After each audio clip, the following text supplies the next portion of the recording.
Hey guys, tonight we're travelling to ancient Egypt to meet perhaps the most misunderstood woman in history, Cleopatra.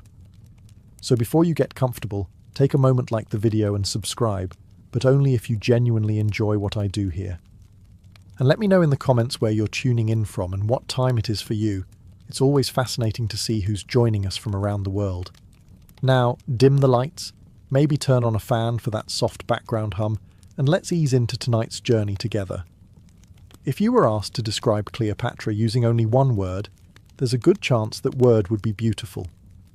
Not queen, not scholar, not polyglot, not one of antiquity's most capable political survivors. Just beautiful. For more than 2,000 years, Cleopatra has been introduced as history's ultimate femme fatale, a woman so breathtakingly attractive that the most powerful men in Rome supposedly forgot how to govern the largest republic on earth the moment she smiled in their direction. According to popular culture, Julius Caesar crossed the Rubicon, conquered Gaul, survived countless battles, and outmaneuvered every rival imaginable. But one look at Cleopatra, and suddenly his strategic thinking packed its bags and went on holiday. It's a wonderfully dramatic story. It also gives Roman politicians remarkably little credit. They may have been ambitious, ruthless, and occasionally willing to start a civil war over a disagreement, but they generally weren't complete idiots. The Cleopatra, most people imagine today, is actually the product of centuries of imagination. Renaissance painters gave her the face of an Italian noblewoman. Victorian artists somehow made her look like she'd just stepped out of a luxury perfume advertisement. Hollywood, naturally, recruited some of the most beautiful actresses in the world to play her. At that point, the historical Cleopatra never really stood a chance. After enough paintings, plays, novels, television shows, documentaries, and blockbuster films, the legend became stronger than the evidence. The funny part is that the ancient writers, the people closest to Cleopatra's lifetime, don't spend nearly as much time admiring her looks as modern audiences do. One of our most valuable sources is the Greek historian Plutarch, writing roughly a century after Cleopatra's death. If anyone had the perfect opportunity to tell readers she was unimaginably beautiful, it was him. Instead, he basically says, not exactly. Plutarch explains that her beauty was not incomparable or immediately astonishing.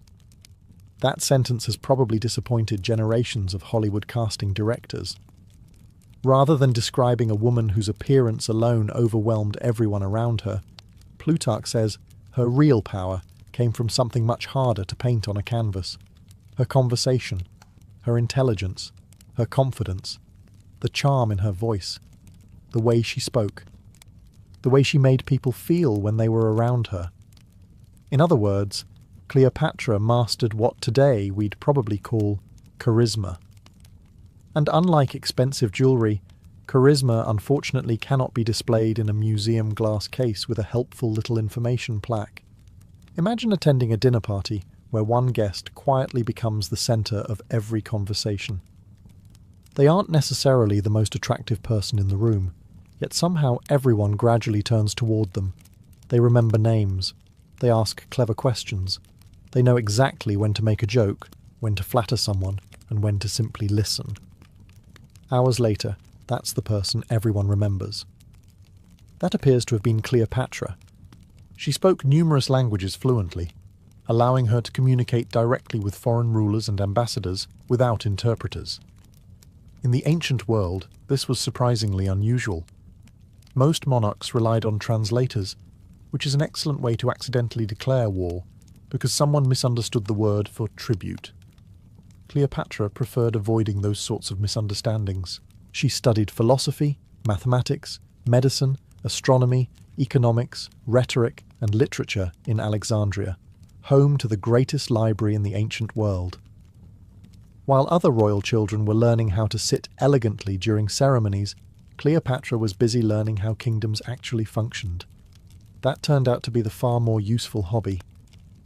Yet somewhere along the way, those accomplishments were quietly pushed into the background. The main reason was politics. After Cleopatra's death, Octavian, the future Emperor Augustus, needed to justify why Rome had fought one final civil war. Saying, "I defeated an exceptionally intelligent foreign queen who nearly outplayed us all," wasn't nearly as convenient as saying, "Rome was rescued from a dangerous seductress who bewitched honourable Roman men." It was brilliant propaganda, and like much successful propaganda, people kept repeating it long after everyone involved had died. Poets embraced it, playwrights expanded it, painters embroidered it, Hollywood wrapped it in gold jewellery, dramatic music, and enough eyeliner to empty an entire cosmetics store. By then, the myth had become almost impossible to separate from the woman.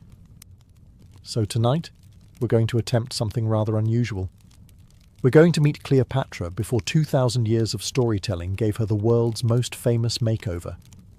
Because the real Cleopatra wasn't extraordinary simply because she may have been attractive.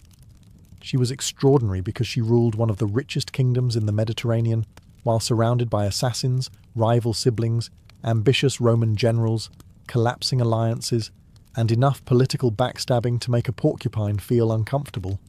And somehow, against all reasonable expectations, she kept winning. Before Cleopatra ever met Julius Caesar, before she sailed up the Nile with Mark Antony, and long before Roman propaganda transformed her into history's most famous temptress, she had already survived something most people would politely decline: her own family. Now every family has disagreements. Some argue about money, others argue about politics. A few brave souls even argue over who forgot to buy bread. The Ptolemies, however, preferred a more direct approach. They argued with poison, or armies, or the occasional assassination. To understand Cleopatra, you first have to understand the remarkable collection of relatives she inherited.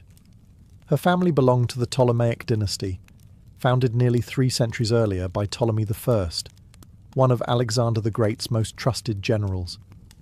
When Alexander died in 323 before Christ without a clear adult heir, his empire immediately fell apart. His generals divided the territories between themselves, and Ptolemy claimed Egypt. It was an excellent choice. Egypt possessed fertile farmland, immense wealth, busy trade routes, and the dependable Nile River, which politely arrived every year with fresh water instead of unpleasant surprises. Compared with many neighbouring kingdoms, it was practically ancient real estate with waterfront views. The Ptolemies ruled from Alexandria, a city that quickly became one of the greatest centres of learning in the ancient world. They spoke Greek, governed like Macedonian monarchs, and proudly traced their ancestry back to Alexander's companions. Interestingly, despite ruling Egypt for generations, they rarely bothered learning the Egyptian language. That would eventually make Cleopatra rather unusual. But the dynasty also developed another tradition, one that modern family therapists would probably describe as deeply concerning. To preserve what they believed was the purity of the royal bloodline, brothers frequently married sisters, uncles married nieces, cousins married cousins. Family trees began looking less like trees and more like circles that had simply given up trying. These marriages weren't based on romance. They were political arrangements designed to keep power concentrated within the royal household. Unfortunately, they also concentrated something else: rivalry. Every royal child grew up knowing that brothers, sisters, fathers, mothers, uncles, and cousins could all become competitors for the throne. Trust was a luxury very few could afford.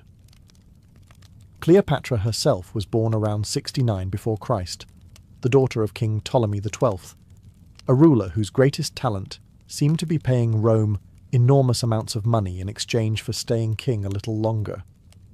Roman politicians happily accepted these payments, proving once again that accepting other people's money is an ancient profession. When Cleopatra was still young, her father was driven from Egypt by a popular uprising. For several years he lived in exile under Roman protection while trying to convince influential senators to restore him to power. Eventually, they did, not out of kindness, of course. There was considerable profit to be made. Watching all of this unfold taught Cleopatra an unforgettable lesson before she was even an adult. power was rarely inherited safely. It had to be negotiated, purchased, defended, and, when necessary, fought for. By the time she reached adulthood, she had learned something few princesses ever wished to master. In her family, surviving was often a greater achievement than simply being born royal.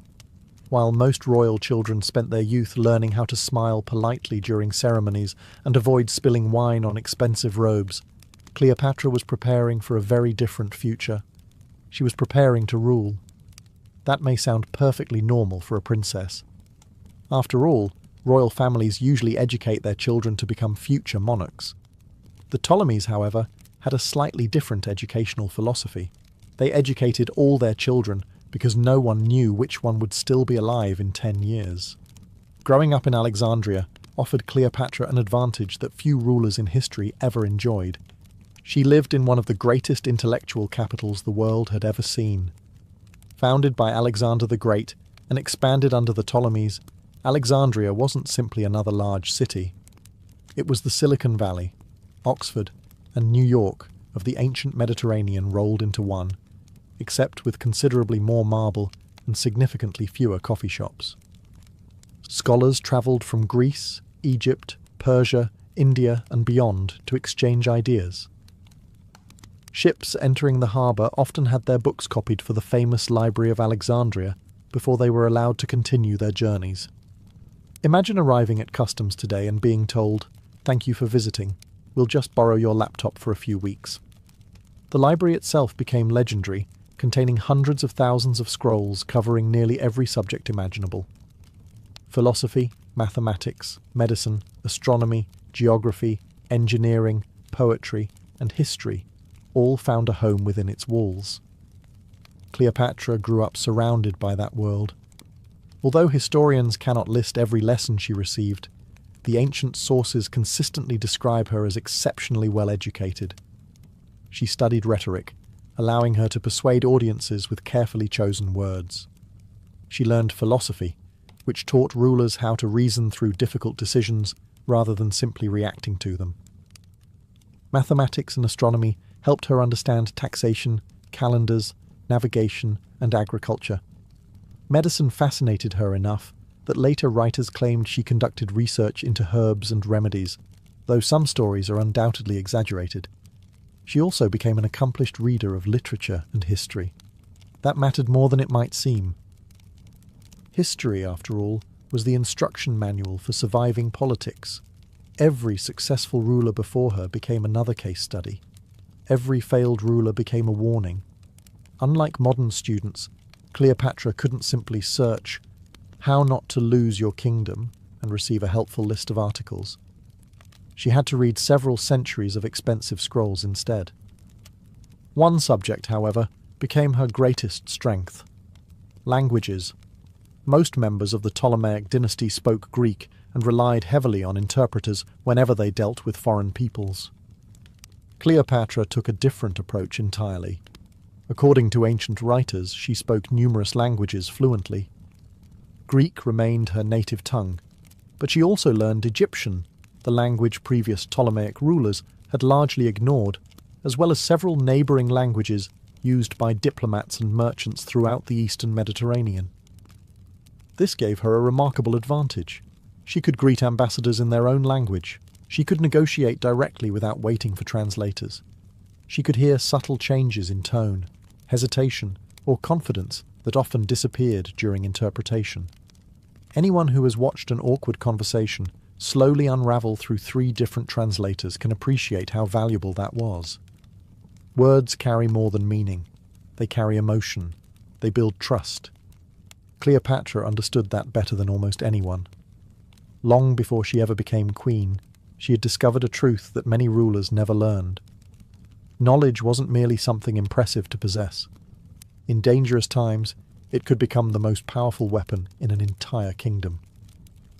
By the time Cleopatra reached her late teens, she possessed an excellent education, spoke multiple languages, understood diplomacy better than many seasoned politicians, and had grown up watching palace intrigue unfold almost daily. Unfortunately, none of those qualifications guaranteed the one thing she actually needed: the throne. When her father, Ptolemy XII, died in 51 before Christ, his will attempted to solve the succession problem in the traditional Ptolemaic fashion. Cleopatra, around 18 years old, would rule alongside her younger brother, Ptolemy XIII, who was only about 10 years old. There was one additional detail. According to royal custom, they were expected to marry. To modern ears, this sounds deeply unsettling. To the Ptolemies, it was simply Tuesday. The marriage wasn't intended to create a happy family life. It existed to keep the royal bloodline pure and to prevent outsiders from claiming the throne through marriage. History, however, repeatedly demonstrated that marrying your sibling does surprisingly little to reduce family arguments. Almost immediately, cracks began to appear. Although Cleopatra was officially co-ruler, she clearly intended to govern in her own right. Early official documents listed only her name. Coins were minted bearing her image. She appeared before officials independently and signed decrees without emphasizing her young brother's authority. This did not please the people surrounding the boy king. Because Ptolemy was still a child, real power rested in the hands of his advisors. 3 men became particularly influential: the eunuch Pothinus, the general Achilles, and the rhetorician Theodotus. Together they realized that an intelligent, ambitious young queen was considerably harder to manipulate than a 10-year-old boy. Their solution was simple: remove Cleopatra. Court politics quickly became poisonous. Supporters chose sides, accusations spread through Alexandria, and before long Cleopatra found herself losing control of the government she had barely begun to rule. Eventually, she was forced to flee Egypt altogether. Imagine spending your entire childhood preparing to become queen, only to discover that within a couple of years you've been chased into exile by your little brother's advisors. Family reunions were unlikely to improve from that point onward. Cleopatra escaped eastward into Syria, where many rulers might have accepted defeat and quietly lived out the rest of their lives in comfortable obscurity. She had other ideas. Instead of surrendering, she began raising an army. This decision tells us something important about her character. Cleopatra wasn't waiting for someone to rescue her. She wasn't writing emotional letters, asking relatives to reconsider. She wasn't hoping the palace would suddenly apologize for the misunderstanding. She was preparing to march back and reclaim her kingdom. Meanwhile, Egypt drifted toward chaos. 2 rival governments now claimed legitimacy. Cleopatra gathered forces outside the country, while Ptolemy XIII remained in Alexandria under the guidance of his advisors. Civil war seemed increasingly inevitable. Then, quite unexpectedly, events in Rome transformed everything. Across the Mediterranean, Julius Caesar had just defeated his rival Pompey in another brutal Roman civil war. Pompey fled across the sea seeking refuge in Egypt, believing the young king would honour old alliances.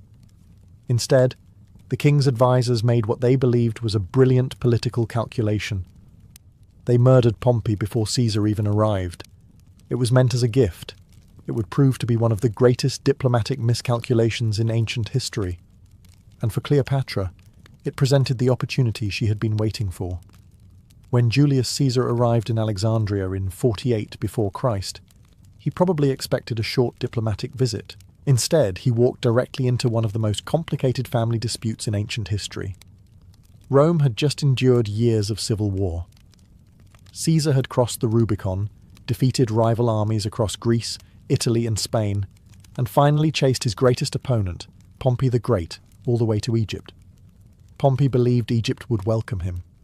After all, Cleopatra's father had owed much of his throne to Roman support, and Pompey himself had helped restore the Ptolemaic king years earlier. Surely Egypt would reward old friends. Instead, the advisors surrounding young Ptolemy XIII decided to impress Caesar by murdering Pompey before he even reached shore. The plan sounded clever during the meeting. It sounded considerably less clever once Caesar actually arrived. According to ancient historians, Caesar was presented with Pompey's severed head as a diplomatic gift. Rather than thanking them, he was horrified. Pompey had been his political rival, certainly, but he had also once been his ally, his son-in-law, and one of Rome's greatest generals. Romans admired victory, but they also respected dignity. Executing a defeated guest who had come seeking protection did not exactly scream trustworthy allies. The advisors had hoped to earn Caesar's gratitude. Instead, they earned his suspicion. Suddenly, Caesar found himself in the middle of Egypt's succession crisis. Two rulers claimed the throne. One was the young king controlled by ambitious advisors. The other was an exiled queen gathering supporters just beyond Egypt's borders. Cleopatra immediately recognized something that many politicians fail to notice. Moments of chaos often create opportunities. She knew that simply marching into Alexandria with an army would likely fail. Caesar already occupied the city with his veterans. If she appeared as another invading force, she risked making herself look like the aggressor. She needed something far more powerful, a private conversation. Getting one, however, was easier imagined than accomplished. The royal palace was firmly controlled by her brother's supporters. Guards watched every entrance, and anyone openly loyal to Cleopatra risked immediate arrest. Walking through the front gate while announcing, "Good evening, I'd like to discuss the throne with Julius Caesar," was unlikely to produce favourable results. So Cleopatra chose a far more memorable entrance. Ancient writers tell us that she secretly entered Alexandria under cover of darkness. Her loyal servant, Apollodorus of Sicily, smuggled her into the palace concealed inside a large bundle of bedding or a linen sack. Over the centuries, this gradually evolved into the famous story that she emerged from a rolled-up carpet. It is one of history's most enduring images. Whether it was actually a carpet, a rug, or simply a large sack of fabric remains uncertain. The important detail isn't the furniture. It's the strategy. Rather than relying on beauty, wealth, or military force, Cleopatra relied on surprise, courage, and impeccable timing. She placed herself directly before the most powerful man in the Roman world before anyone else had the chance to influence him. Imagine Caesar's evening. One moment you're reviewing documents about Egyptian politics. The next, someone unrolls what appears to be expensive laundry, and out climbs the exiled queen you've been hearing about for days. It's certainly one way to guarantee the meeting won't be forgotten. More importantly, it gave Cleopatra exactly what she wanted. Not romance, not immediate victory, something far more valuable. The chance to speak for herself before anyone else could tell her story. By the time Cleopatra finished her first private meeting with Julius Caesar, very little had actually changed. She wasn't queen again. Her brother still occupied the palace. The Egyptian court still wanted her gone. And Caesar still commanded fewer than 4,000 Roman soldiers inside a city whose population greatly outnumbered him. Yet everything had changed, because Caesar had now heard both sides of the story. For years, countless books, films, and television series have suggested that Cleopatra won Caesar over through irresistible beauty alone. It's certainly a romantic explanation. It also ignores one rather inconvenient fact. Julius Caesar was 52 years old. He had spent more than 3 decades navigating Roman politics, defeating rival generals, surviving assassination attempts, suppressing rebellions, and outmaneuvering some of the sharpest minds of his generation. This was a man who had negotiated with tribal chiefs, senators, kings, pirates, and political enemies before breakfast. He was not easily manipulated. If simply being attractive were enough to control Julius Caesar, Rome would have collapsed much earlier. Instead, Caesar saw something much more valuable. He saw competence. Cleopatra arrived prepared. She knew Egypt's political situation better than anyone. She explained how her father's will had legally named both siblings as joint rulers. She exposed the influence of the advisors controlling her younger brother, and likely emphasized that she, unlike them, could offer stability. And stability was exactly what Caesar wanted. Rome depended heavily on Egyptian grain. Every year, enormous shipments crossed the Mediterranean, feeding hundreds of thousands of Romans. A stable Egypt meant a stable food supply. A A civil war in Egypt threatened both Rome's economy and Caesar's political future. Choosing between Cleopatra and the advisors wasn't simply deciding which royal sibling seemed more pleasant. It was deciding who was most likely to govern effectively. Caesar had built his career on recognizing talented people. He wasn't searching for the most beautiful queen. He was searching for the safest investment. The advisors surrounding Ptolemy XIII quickly realized that Caesar was slipping beyond their influence. That made them nervous. Very nervous.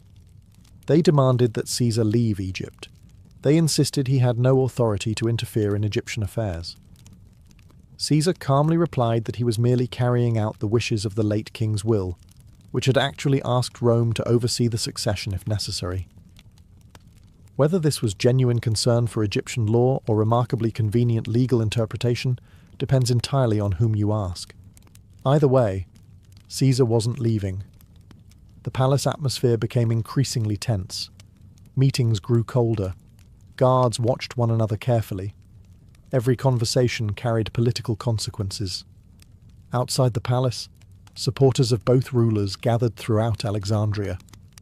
Rumours spread faster than facts.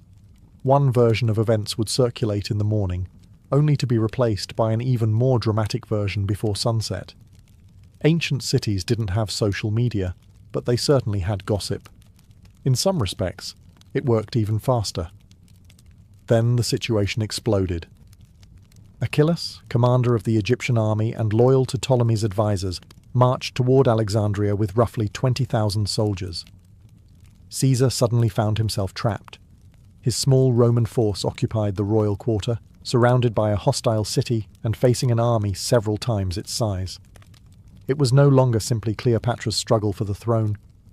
It had become Caesar's struggle to survive. For Cleopatra, there was now no turning back. She had gambled everything on one Roman general. If Caesar fell, she would almost certainly fall with him.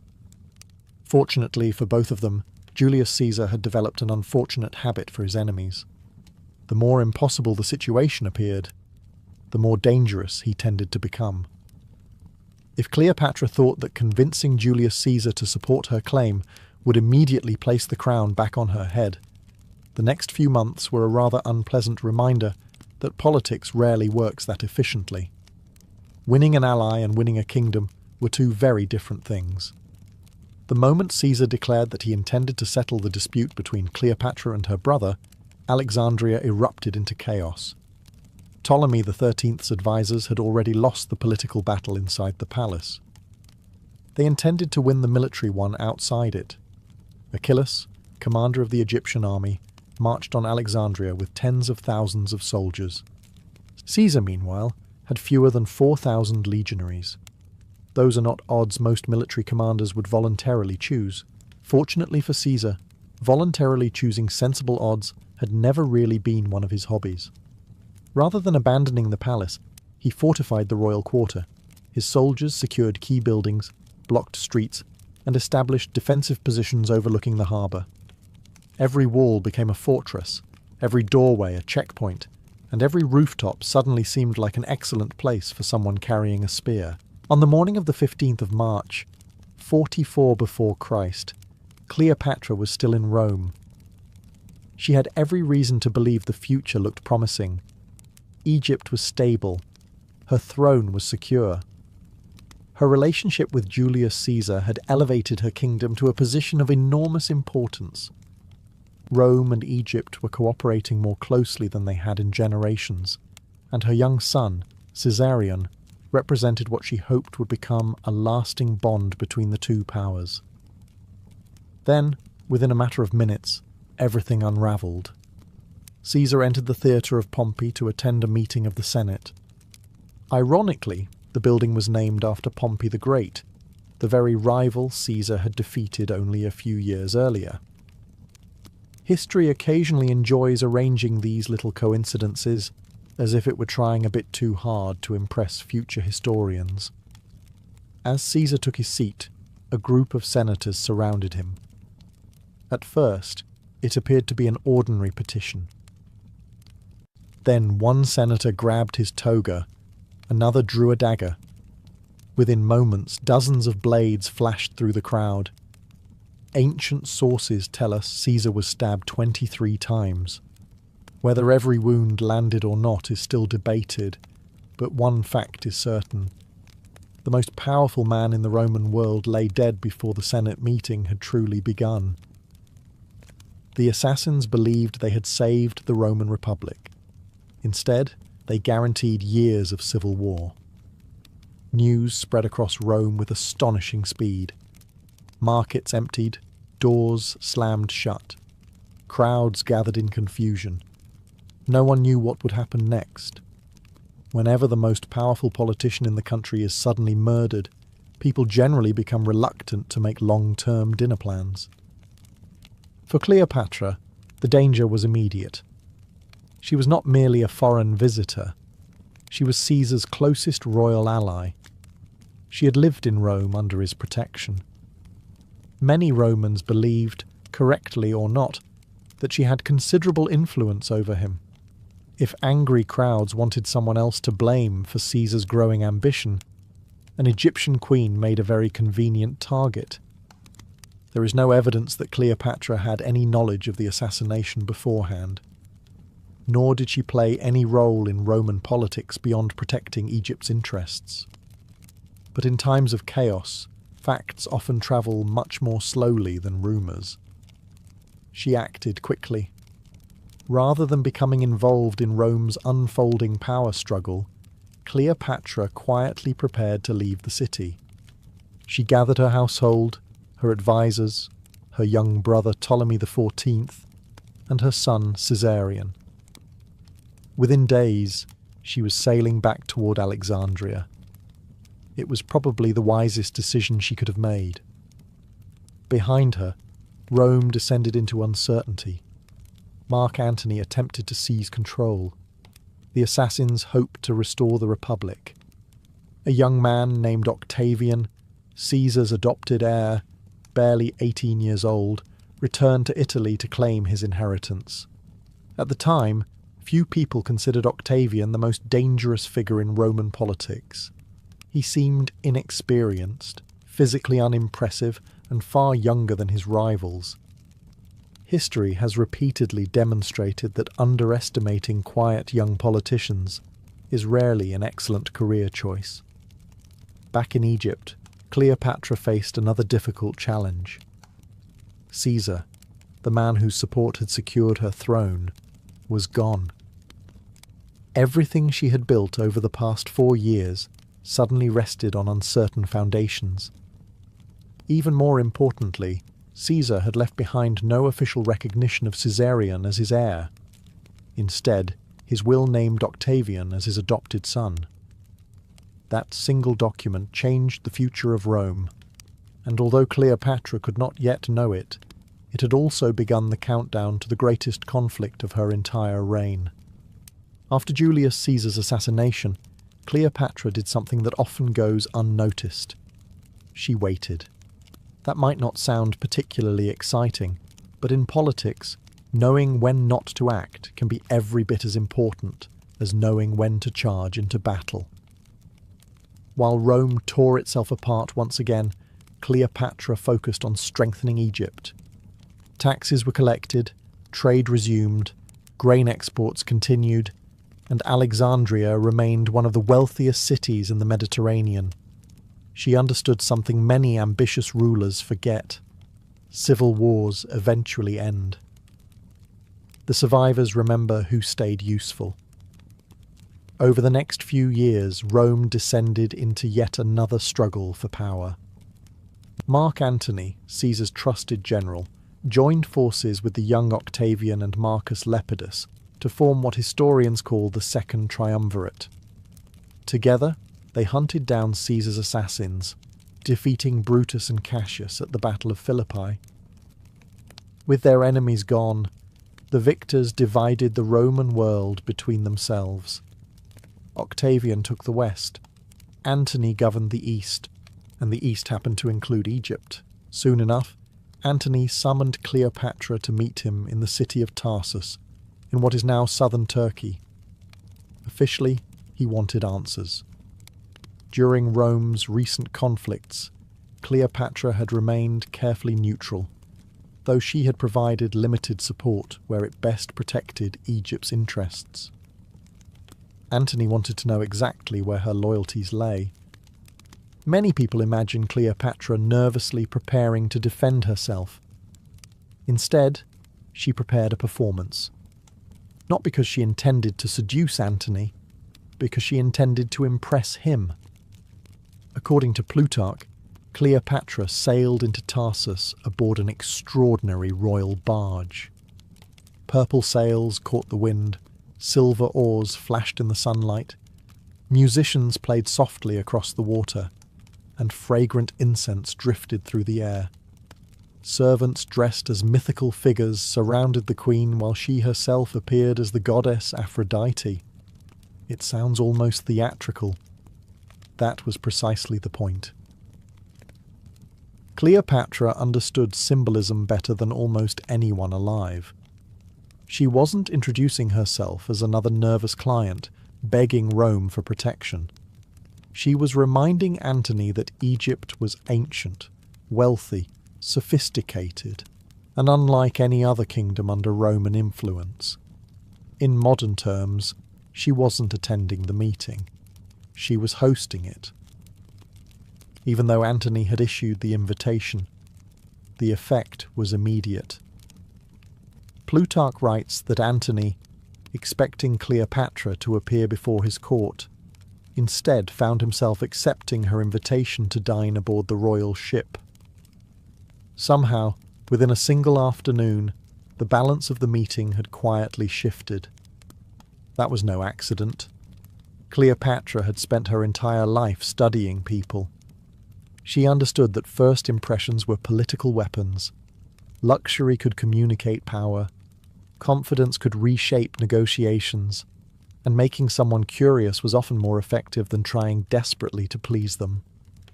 Mark Antony was captivated, not simply by Cleopatra herself, but by the world she represented. Unlike Julius Caesar, who had arrived in Egypt as a conqueror, Antony encountered a queen who already knew exactly how Roman politics worked. She was no longer the young ruler fighting to reclaim her throne. She had become an experienced monarch who had survived civil war, outlived rivals, rebuilt her kingdom, and learned one of history's greatest lessons. Power wasn't about making an entrance. It was about making sure everyone remembered it long after you had left the room. By the time Cleopatra and Mark Antony had become allies, something remarkable had happened.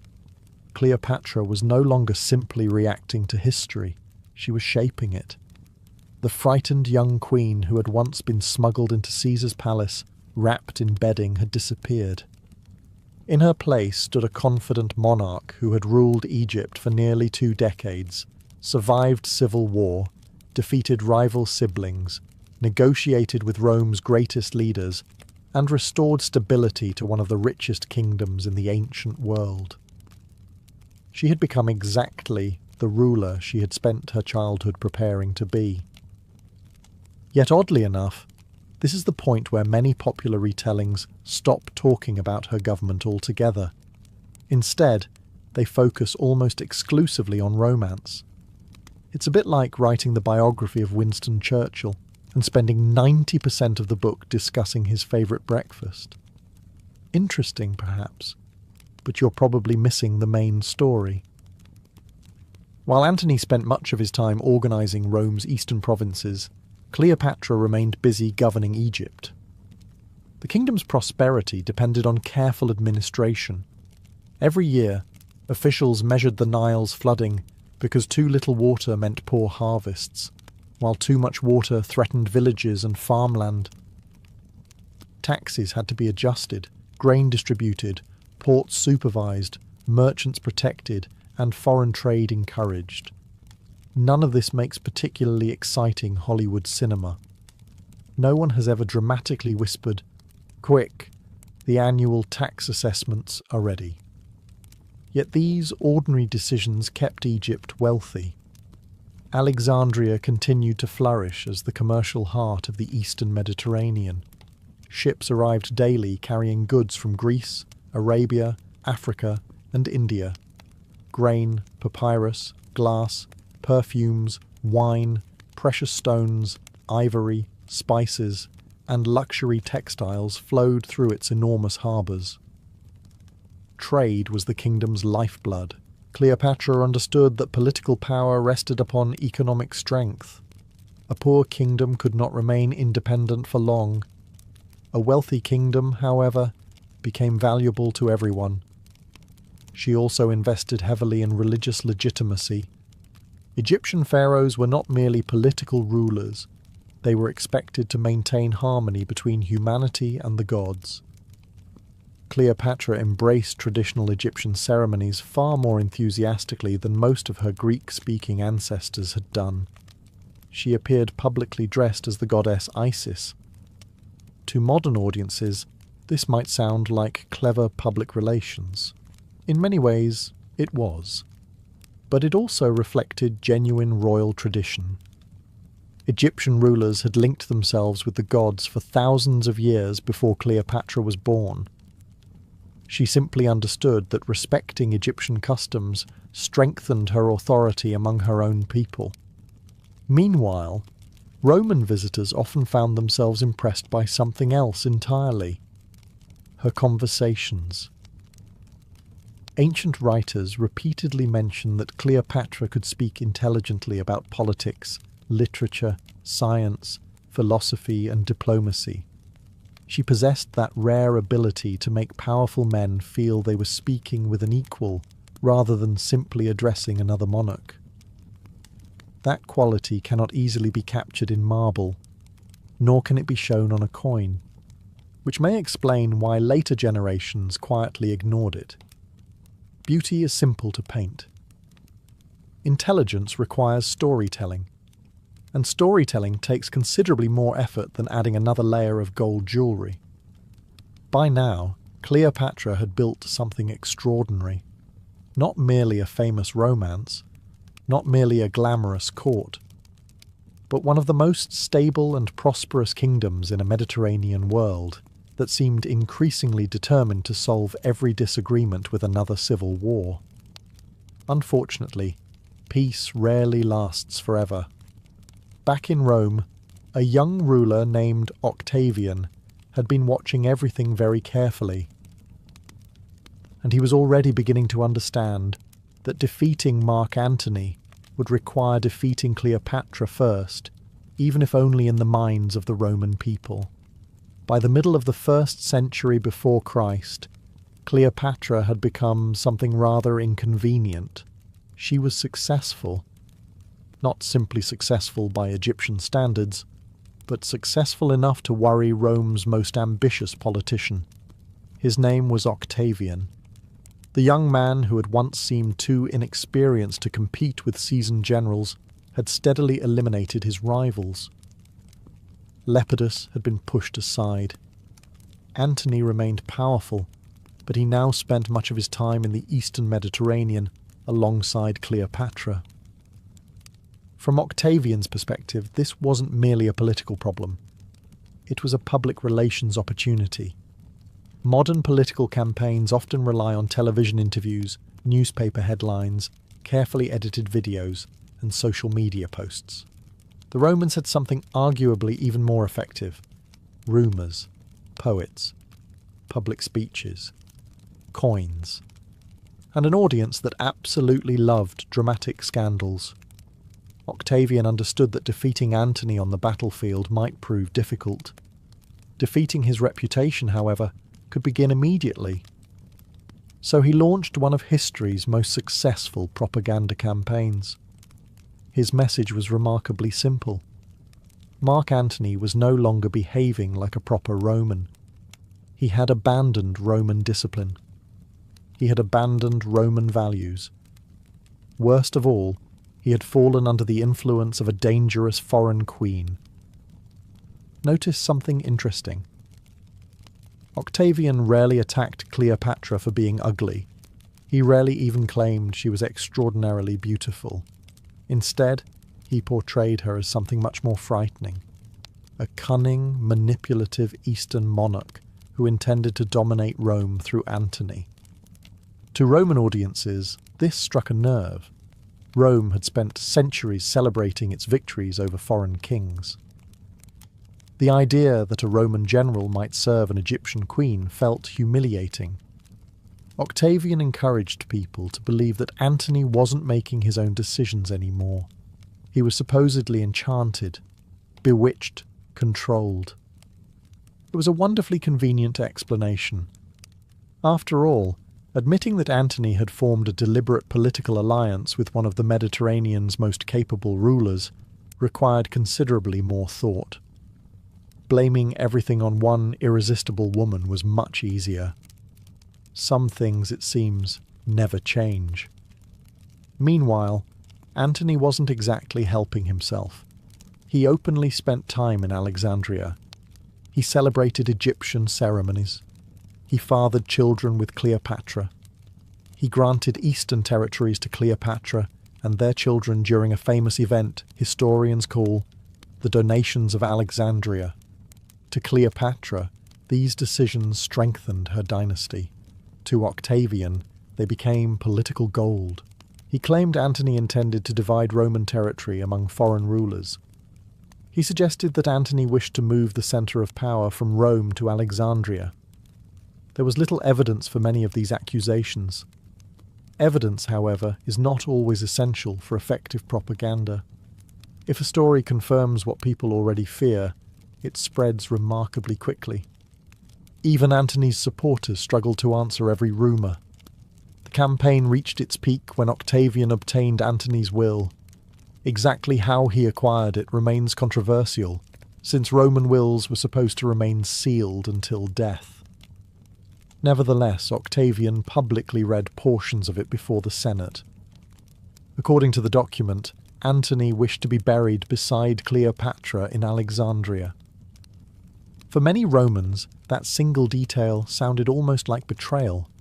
A Roman hero choosing Egypt over Rome? Outrage followed almost immediately.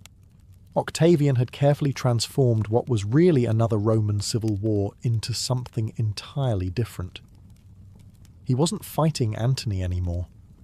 Officially, Rome was going to war against Cleopatra. It was brilliant politics. And tragically for Cleopatra, it also ensured that history would remember her not as the accomplished queen who governed Egypt for more than 20 years, but as the foreign temptress Rome claimed had bewitched one of its greatest generals. The myth was winning. The war was about to decide whether the woman behind it would survive.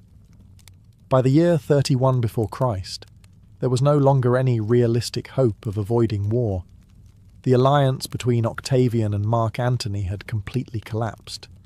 Years of accusations had poisoned any chance of reconciliation, and Cleopatra found herself standing beside the one Roman leader who could still challenge Octavian's growing power. History often presents this moment as a simple love story. Antony chose Cleopatra over Rome. Rome became angry. Everyone fought. Reality, as usual, was considerably more complicated. This was a struggle over who would control the Roman world. Cleopatra understood exactly what was at stake. If Antony defeated Octavian, Egypt would almost certainly remain an independent kingdom, protected by the strongest military alliance in the Mediterranean. Her children would inherit a secure dynasty, and Alexandria could continue flourishing as one of the world's greatest cities. If Octavian won, Egypt would become a Roman possession. The Ptolemaic dynasty would almost certainly disappear, and Cleopatra herself would likely become the prize of the victor. Neither outcome left much room for compromise. During the months leading up to the final campaign, Antony and Cleopatra assembled an enormous force. Their combined fleet numbered hundreds of ships, accompanied by tens of thousands of soldiers stationed throughout Greece. It was one of the largest military operations the ancient Mediterranean had ever witnessed.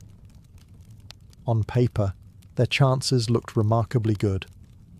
Reality, however, had begun quietly working against them. Antony's officers argued among themselves. Supplies became increasingly difficult to manage. Disease spread through crowded camps. Several important commanders lost confidence and defected to Octavian's side. Every week seemed to bring another unpleasant surprise. Military campaigns have a remarkable habit of refusing to follow optimistic planning meetings. Meanwhile, Octavian possessed one enormous advantage: his brilliant admiral, Marcus Agrippa. While Octavian often receives most of the credit for victory, Agrippa was arguably one of the greatest naval commanders Rome ever produced. Patient, disciplined, and relentlessly practical, he steadily captured strategic ports, disrupted Antony's supply lines, and forced his enemies into increasingly difficult positions. By the time the two fleets finally met near the Greek coast at Actium, Antony was no longer fighting on his own terms. The battle began on the 2nd of September. Unlike the dramatic naval clashes shown in films, ancient sea battles were often slow, confusing affairs. Massive warships manoeuvred awkwardly across the water, while crews struggled to ram enemy vessels or board them with infantry. Smoke from burning ships mixed with shouted orders, flying arrows, and the constant crash of wood against wood. Somewhere within this chaos, Cleopatra commanded her own Egyptian squadron. She wasn't watching comfortably from a distant palace balcony. She was present with the fleet, risking exactly the same defeat as everyone else. Then came the decision historians have debated for 2,000 years. At a crucial moment, Cleopatra's 60 ships suddenly broke through an opening in the fighting and sailed south toward Egypt. Antony saw them leaving. Without warning, he abandoned the battle and followed. To later Roman writers, this became the ultimate proof that Antony had sacrificed victory for love. Modern historians are far less certain.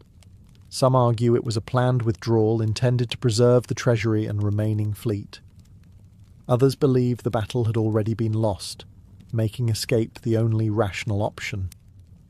The truth remains uncertain, because the surviving accounts were largely written by authors living under Octavian's rule. What is certain is the result. The remaining fleet surrendered. Octavian had won. For Cleopatra, the consequences were immediate. The queen, who had spent more than 20 years preserving Egypt's independence, now faced the one future she had worked her entire life to prevent. Rome was coming. And this time, there would be no Julius Caesar arriving to save her. When Octavian entered Alexandria in 30 before Christ, Cleopatra already knew how the story was supposed to end. Not the version historians would eventually write. Her own story. She had ruled Egypt for more than 20 years. She had survived palace conspiracies, civil wars, exile, Roman invasions, and enough family betrayals to make future royal dynasties seem surprisingly functional by comparison. She had outlived 2 brothers, formed alliances with the 2 most powerful Romans of her age, rebuilt her kingdom, and preserved Egypt's independence longer than almost anyone thought possible. Now there was only one battle left. The battle over how she would be remembered. Mark Antony, devastated by the defeat at Actium, attempted one final defence of Alexandria. It was brave, determined, and ultimately hopeless. Octavian's forces advanced steadily toward the city, defeating what remained of Antony's army. Then disaster struck. A false rumour spread that Cleopatra had taken her own life. Upon hearing the news, Antony believed everything was lost. Rather than allowing himself to be captured, he fell upon his sword. Ancient historians tell us the attempt did not kill him immediately. Gravely wounded, he was carried to the mausoleum, where Cleopatra had locked herself inside with a handful of loyal attendants. According to Plutarch, the doors remained sealed, so Antony had to be lifted through a high window using ropes. It is one of history's most tragic scenes. The aging Roman general, who had once commanded vast armies across 3 continents, being painfully hauled into the arms of the woman he loved. He died there beside Cleopatra. With Antony gone, Octavian finally came face to face with Egypt's queen. Contrary to later legends, he treated her with considerable caution. He understood her value.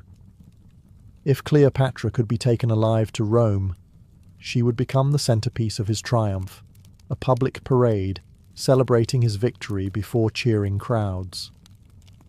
Roman triumphs often displayed defeated kings and queens in chains. It was political theatre on the grandest possible scale. Octavian wanted Cleopatra alive. Cleopatra understood exactly why. She had spent enough time in Rome to know what awaited defeated rulers. She would not allow herself to become another trophy. Over the following days, Octavian attempted to reassure her. He promised fair treatment, encouraged cooperation, and tried to convince her that surrender remained her best option. Whether he genuinely intended to spare her or simply wished to prevent her suicide remains impossible to know. Cleopatra, however, made her own calculations. For perhaps the final time, she chose control over uncertainty. The exact manner of her death remains one of history's greatest mysteries.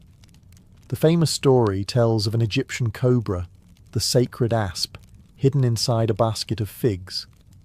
Other ancient writers suggested poison concealed in a hairpin, or a carefully prepared mixture of deadly substances. Modern historians continue debating which version is most likely. The truth disappeared with Cleopatra herself. She died at the age of 39. With her death, nearly 300 years of Ptolemaic rule came to an end. Egypt became a Roman province, and Octavian soon transformed himself into Augustus, Rome's first emperor. Yet history's final irony was only beginning. Octavian had defeated Cleopatra on the battlefield. His propaganda would defeat her for the next 2,000 years. The brilliant linguist became the beautiful queen. The accomplished administrator became the seductress. The ruler who preserved Egypt through one of antiquity's most dangerous eras became remembered mainly for her romances. And perhaps that is Cleopatra's greatest tragedy. Not that she lost her kingdom, but that one of history's most capable rulers became famous for something the ancient writers themselves rarely claimed was exceptional. Her beauty became immortal. Her brilliance deserved the same. Long before Henry VIII settled into his chair, before the first goblet of wine was poured, or the first roast appeared beneath glittering silver platters, Hampton Court Palace was already awake. The royal meal did not begin when the king entered the room. In truth, it had begun hours earlier, while most of England was still rubbing sleep from its eyes. Feeding the most powerful man in the kingdom was less like preparing dinner and more like organising a carefully rehearsed military campaign, except this army fought with ladles instead of swords. Every morning, servants hurried through endless corridors, carrying baskets of vegetables, barrels of ale, sacks of flour, fresh herbs, and entire sides of beef. Deliveries arrived from royal estates across England, bringing the finest ingredients available. Fish came from rivers and the coast, game arrived from royal hunting parks, while gardens supplied fresh greens that had often been picked only moments before. Nothing was left to chance. A disappointing meal reflected poorly on everyone involved, from the lowliest kitchen boy to the Lord Steward himself. The kitchens at Hampton Court were astonishingly large. More than 50 rooms were dedicated solely to preparing food. Massive fireplaces roared continuously, each large enough to roast several animals at once. The air was thick with wood smoke, sizzling fat, and the constant shouting of cooks trying to coordinate dozens of different dishes simultaneously. It was loud, hot, and exhausting. Anyone expecting a peaceful culinary experience would have been deeply disappointed within the first 5 minutes. Hundreds of servants worked together in carefully organised teams. Some butchered meat, while others kneaded bread or stirred enormous cauldrons filled with soup and stew. Young boys spent entire shifts turning heavy roasting spits by hand, so the meat cooked evenly. Imagine explaining to your parents that your career ambition was spending 12 hours rotating a pig over a fire. Tudor career counselling was not especially inspiring. Every task followed strict rules. Timing mattered, because many dishes had to reach the king while still steaming hot. Unlike today, there were no ovens keeping food warm, and certainly no microwave waiting to rescue a forgotten pie. Once a meal left the kitchen, dozens of servants formed an intricate chain, carrying each platter through corridors and courtyards toward the great hall or the king's private apartments. Yet the greatest challenge had nothing to do with cooking itself. Every loaf of bread, every goblet of wine, every slice of meat was destined for a king who trusted very few people. Before Henry ever lifted his knife, another elaborate ritual had to unfold, one designed not to impress his guests, but to ensure the meal would not become his last. If the royal kitchens were the heart of Hampton Court Palace, then the people working inside them were its tireless heartbeat. By the time Henry VIII's dinner approached, hundreds of men and women had already been labouring for hours. Some had started before sunrise, while others had barely slept after preparing the previous evening's feast. Feeding one king and the enormous household that surrounded him required one of the largest domestic workforces in Tudor England. At its peak, Henry's household numbered well over 1,000 people. Not all of them ate alongside the king, of course, but many depended on the palace kitchens for their daily meals.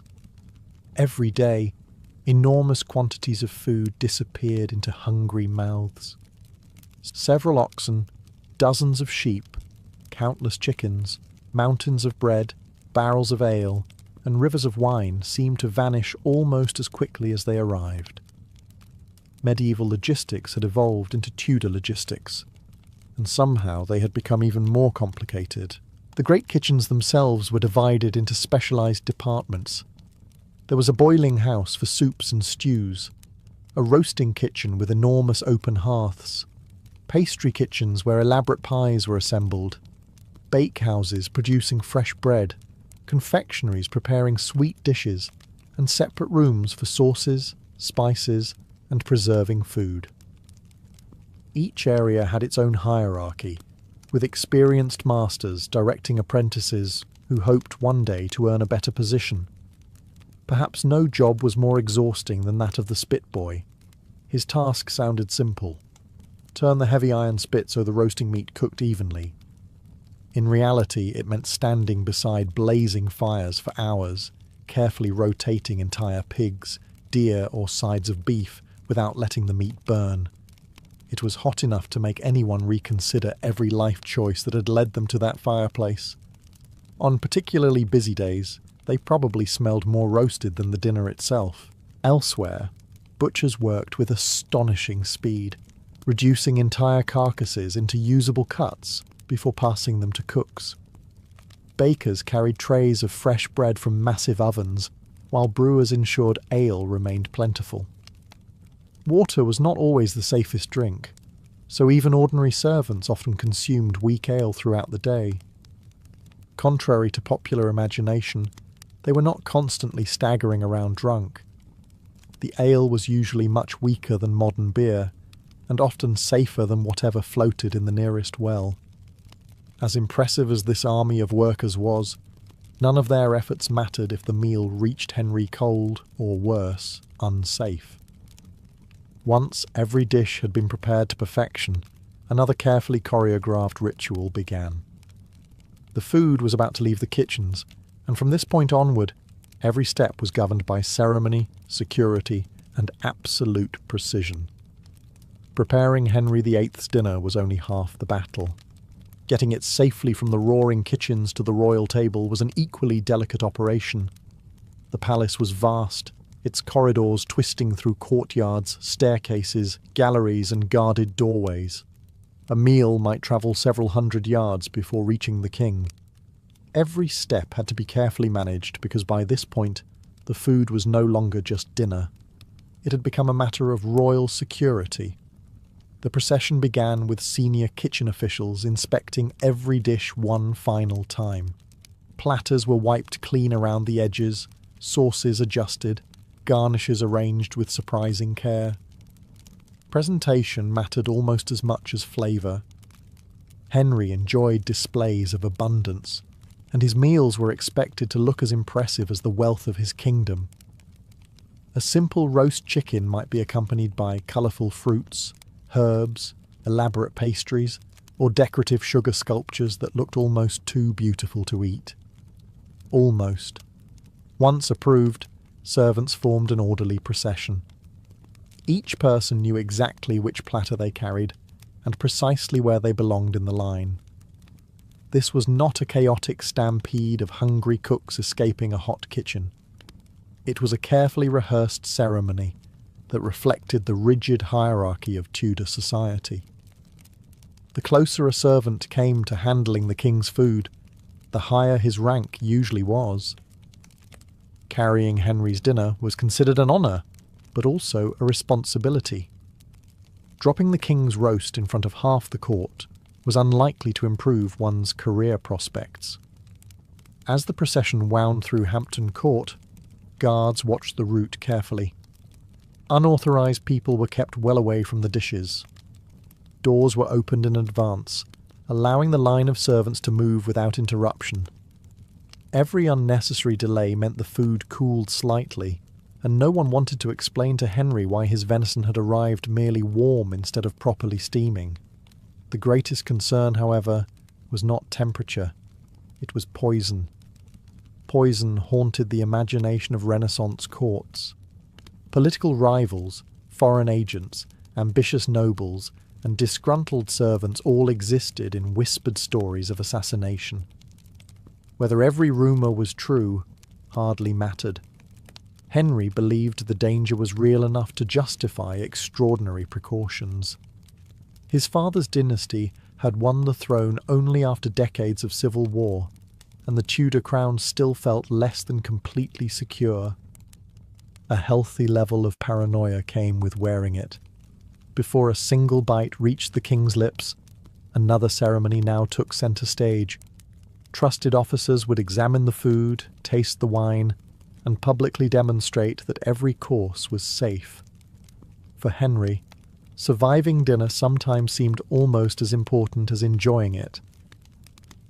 By the time Henry VIII finally approached the dining chamber, his meal had already survived an obstacle course of cooks, servants, guards, and inspections. Yet one final ritual remained before the king could lift his knife. In an age when political alliances shifted as quickly as English weather, poison was considered one of the most terrifying weapons imaginable. A sword could be blocked, an assassin might be spotted, but a poisoned goblet looked exactly like an ordinary one until it was far too late. Whether the danger was as widespread as people believed is still debated by historians. Actual poisonings were relatively uncommon, but fear itself shaped behaviour. Kings did not need constant assassination attempts to become cautious. They only needed to hear enough stories to wonder whether the next meal might contain something more dangerous than too much pepper. That responsibility fell upon trusted officers known as the gentlemen servers and the royal tasters. Their position demanded absolute loyalty because they stood between the king and anyone who wished him harm. Every dish, every cup of wine, every loaf of bread passed through their hands before it ever reached Henry. One of the most important ceremonies was known as the ceremony of the tasting.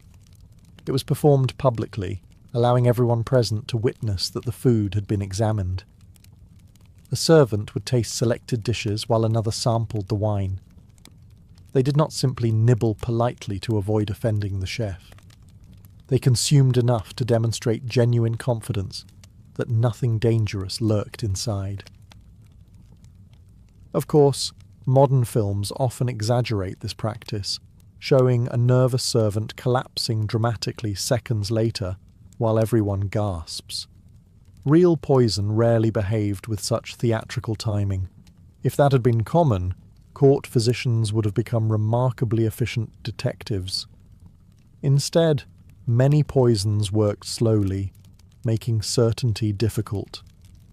The tasting ceremony was therefore partly practical and partly psychological. It reassured the king while reminding everyone else that protecting him was the household's highest priority. Henry himself remained alert throughout the ritual. Although famous for his enormous appetite, he was no careless eater. Years of political intrigue, rebellions, religious conflict, and shifting loyalties had taught him that a crown attracted enemies as reliably as fresh bread attracted hungry dogs. Trust was a valuable commodity at court, and it was distributed in very small portions. Only after every inspection had been completed, every goblet approved, and every servant had performed his assigned duty, could the king finally sit down. Yet even then, dinner was not merely a meal. The moment Henry entered the room, eating itself became a carefully choreographed performance, where every movement announced exactly who held power in Tudor England. The moment Henry VIII entered the dining chamber, the atmosphere changed completely. Conversations softened, servants straightened their posture, and every pair of eyes discreetly shifted toward the king. This was not simply because everyone respected him. It was because every movement Henry made carried meaning. Even eating his supper became a carefully choreographed ceremony that reinforced his authority over England.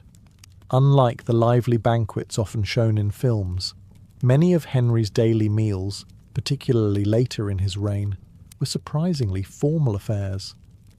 If dining in public, he often sat alone beneath an elaborate canopy, known as the cloth of estate. The elevated position physically separated him from everyone else in the room. Even surrounded by dozens of nobles, Henry remained unmistakably the centre of attention. The message required no explanation. There was the king, and then there was everyone else. His place at the table reflected this hierarchy perfectly. Fine linen covered the surface, polished silver gleamed beneath candlelight, and expensive goblets stood beside beautifully crafted plates. Contrary to popular belief, people did not eat from mountains of gold every day. Gold was certainly displayed on important occasions, but silver dominated royal dining because it was valuable, practical, and easier to maintain. Besides, polishing enough gold to satisfy Henry would have given an entire generation of servants permanent arm pain. Before Henry touched a single bite, several rituals unfolded. A senior servant presented water so the king could wash his hands. This was partly about cleanliness, but it was also symbolic. Washing before a meal demonstrated refinement and good breeding. In an age before modern hygiene, it was also one of the smarter habits anyone could develop, especially after spending the morning handling dogs, horses, documents, coins, and countless hands during court business. Only trusted attendants stood close enough to serve the king directly. They carved meat, poured wine, and replaced dishes with practiced precision. Every movement had been rehearsed countless times. There was no reaching awkwardly across the table or asking, "Would your Majesty mind passing the salt?" The servants anticipated Henry's needs before he spoke, and speaking unnecessarily while serving the king was generally discouraged. Around the room, nobles carefully observed proper etiquette. They understood that royal dinners were not simply opportunities to eat well. They were opportunities to be seen. A misplaced gesture, poor manners, or an accidental breach of protocol could damage a reputation that had taken years to build. Tudor politics often unfolded over roasted venison as much as it did inside council chambers. And while everyone admired the magnificent display, the food itself began arriving in waves. Henry's table was about to become a showcase of England's wealth, filled with dishes that ranged from comforting to astonishingly extravagant. Once the ceremony had been completed, and the first dishes appeared before Henry VIII, the sheer quantity of food could leave even the most enthusiastic modern buffet enthusiast feeling slightly intimidated. A royal dinner was never intended to be modest. It was designed to display wealth, stability, and power. Every overflowing platter quietly announced that England's king possessed enough resources to feed an army, even if only one man was doing most of the eating. Meals were served in what the Tudors called courses, but these did not resemble the neat progression of appetizer, main course, and dessert familiar today. Instead, each course consisted of numerous dishes arriving together. The table quickly filled with roasted meats, baked pies, stewed vegetables, fresh bread, fish, pastries, sauces, fruit, and elaborate decorations. Guests helped themselves according to rank and proximity, while Henry enjoyed the finest selections prepared specifically for him. Beef formed the backbone of many royal meals, but it was far from the only option. Venison from the king's hunting parks was especially prized, while swan, peacock, heron, crane, and even porpoise occasionally appeared during grand feasts. Some of these animals were served more for prestige than flavour. Eating roast peacock certainly impressed your guests, although one suspects the peacock remained unconvinced about the whole arrangement. The kitchen also prepared countless pies. Tudor pies were wonderfully practical. Some contained beef, others venison, rabbit, pigeon, eel, or combinations of several meats. Thick pastry cases often acted more like sturdy cooking containers than something meant to be eaten. After baking, the filling remained moist while the crust absorbed grease and protected the contents. Think of it as the 16th century equivalent of disposable cookware, except considerably heavier and far less likely to fit inside a modern dishwasher. Fish remained essential, particularly on religious fasting days when meat was forbidden by church rules. Salmon, trout, cod, herring, pike, oysters, mussels, and eels frequently appeared on royal tables. Clever cooks found endless ways to prepare them using herbs, wine, butter, vinegar, and imported spices. Tudor chefs understood that variety kept both diners and kings interested. Those imported spices represented astonishing wealth. Cinnamon, cloves, nutmeg, ginger, mace, saffron, and pepper travelled thousands of miles before reaching England. They cost fortunes and were used generously in royal kitchens. Modern diners often expect medieval food to be bland, but Henry's cooks had quite the opposite philosophy. If a dish could hold another pinch of expensive spice, they usually added it. Yet despite this remarkable abundance, eating remained governed by strict etiquette. Knowing how to behave at the royal table mattered almost as much as knowing what was being served, because one careless mistake could attract exactly the kind of attention no courtier wanted. A royal meal under Henry VIII was not simply about satisfying hunger. It was also an examination that everyone present took, whether they realised it or not. Every movement, every gesture, and every word could reveal breeding, education, loyalty, and social rank. The food might have been magnificent, but the real performance was taking place around the table. One of the first rules concerned where you sat. Seating was never random. The closer someone sat to the king, the greater their importance. Powerful nobles occupied the most prestigious places, while lesser courtiers found themselves farther away. Some important guests were fortunate enough to dine in Henry's presence. Others, despite holding respectable positions, ate elsewhere in the palace. Being invited to the king's table was a privilege that could raise a person's reputation almost overnight. Conversation itself followed invisible rules. People did not interrupt the king or loudly dominate discussions. When Henry spoke, others listened carefully. If he asked a question, the answer needed to be thoughtful without sounding overly rehearsed. Speak too little, and you appear dull. Speak too much, and you risked appearing arrogant. Navigating Tudor conversation required the balance of a tightrope walker carrying a tray of expensive wine. Table manners were equally important. Diners washed their hands before eating, partly for cleanliness, and partly because many foods were handled directly with the fingers. Forks, although beginning to appear elsewhere in Europe, had not yet become common in England. Most people relied on knives, spoons, and their hands. This sounds messy by modern standards, but there were strict expectations about how those hands should be used. Guests were expected to eat neatly and with restraint.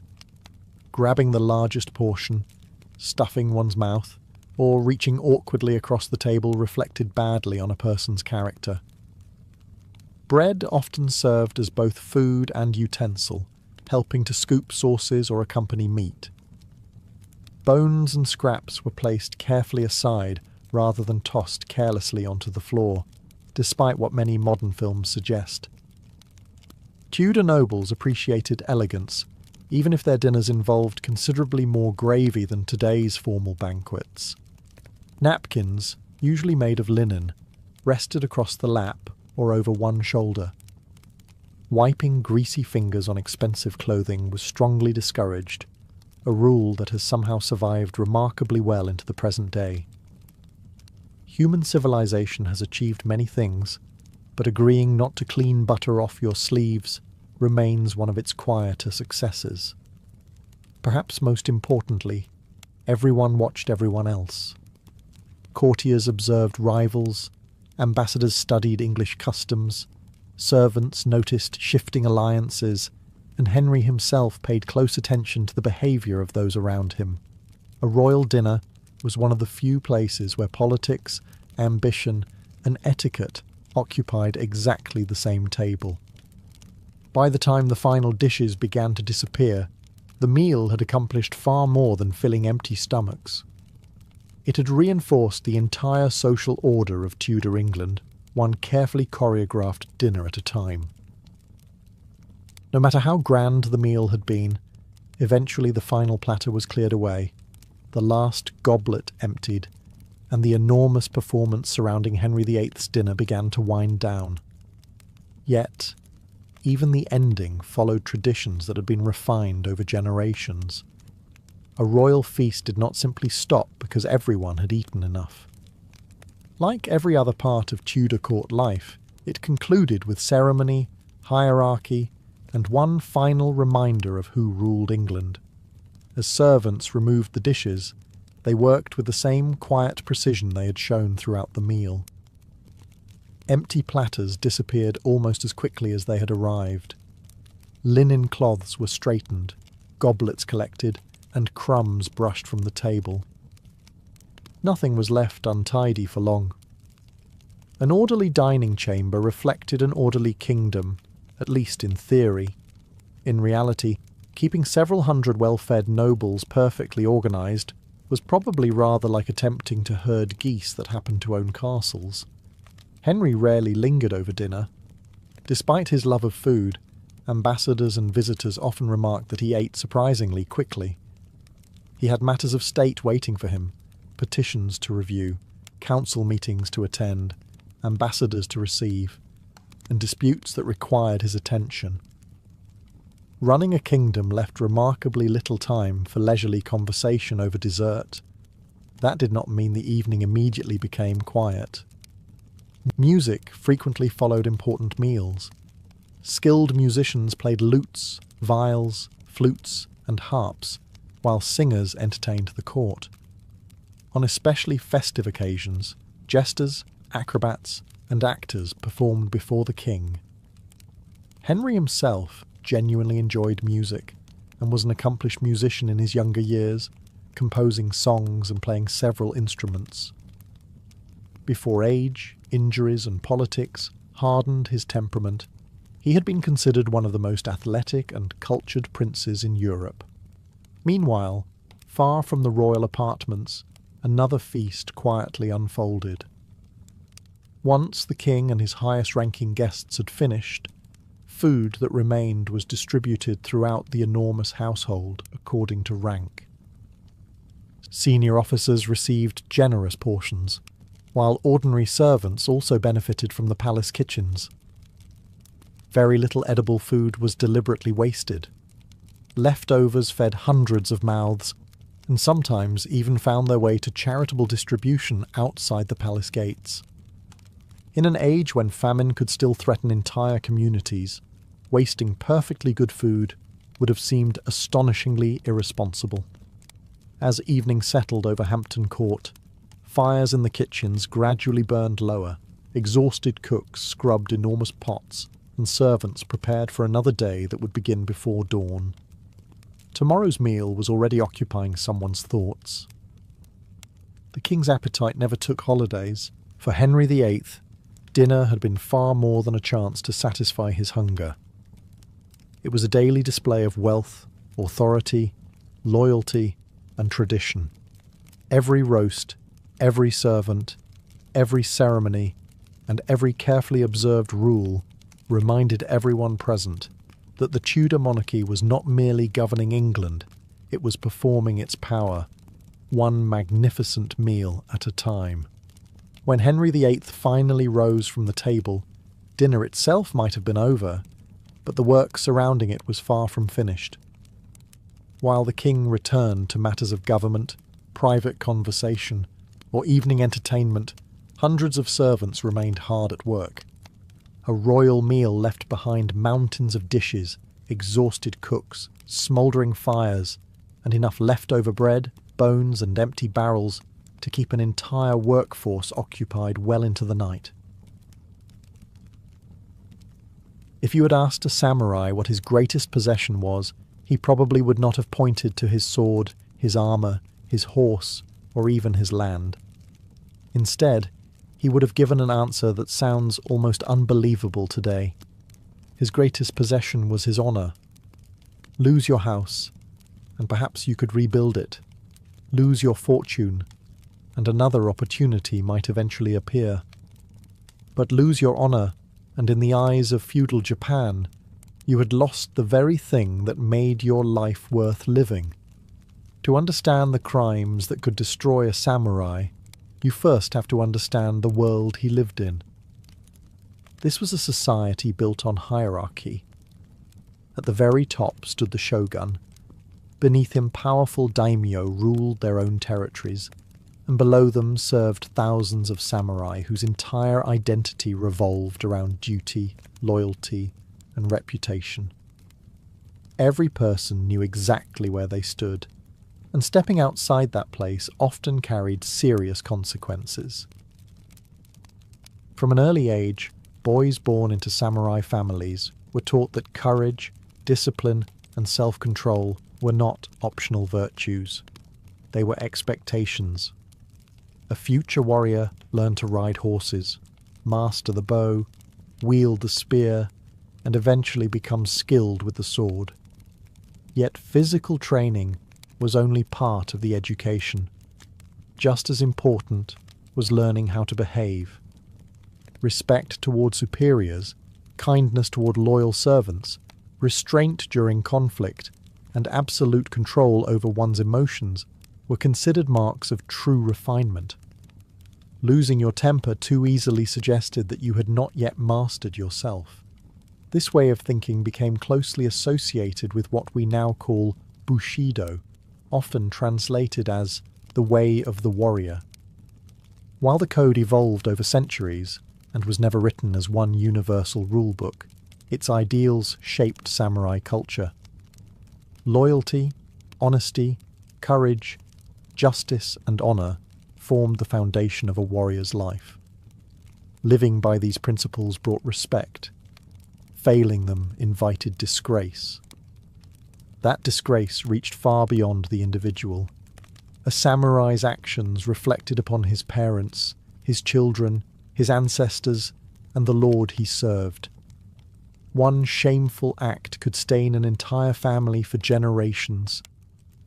Reputation travelled quickly through castle towns, and stories of cowardice or betrayal spread faster than official announcements. Long before newspapers or social media existed, people had perfected the ancient art of talking about other people's mistakes. Because of this, every decision carried enormous weight. A careless word, an act of dishonesty, or a moment of weakness could begin a chain of events that ended in exile, poverty, or even death. For a samurai, the greatest fear was not always dying in battle. It was living long enough to watch his honour disappear, piece by piece. That fear shaped every aspect of his life and made the crimes we are about to explore far more terrifying than they might first appear.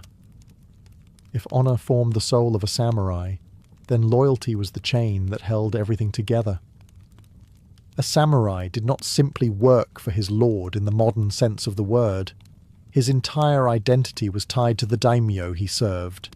His income, his social standing, his family's future, and often his very reason for existing depended upon that relationship.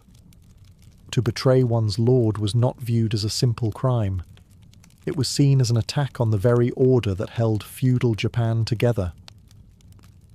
Every samurai swore allegiance to a daimyo, one of the great regional lords who governed lands on behalf of the shogun. In exchange for military service and unwavering obedience, the daimyo granted land, rice stipends, protection, and status. It was a relationship built upon mutual obligation, but the balance of power was hardly equal. A lord could reward faithful service with wealth and promotion. He could also strip everything away with a single command.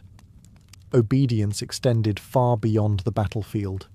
A samurai might be ordered to collect taxes, oversee a castle gate, escort an important official, investigate a dispute between villages, or travel across dangerous provinces carrying confidential messages.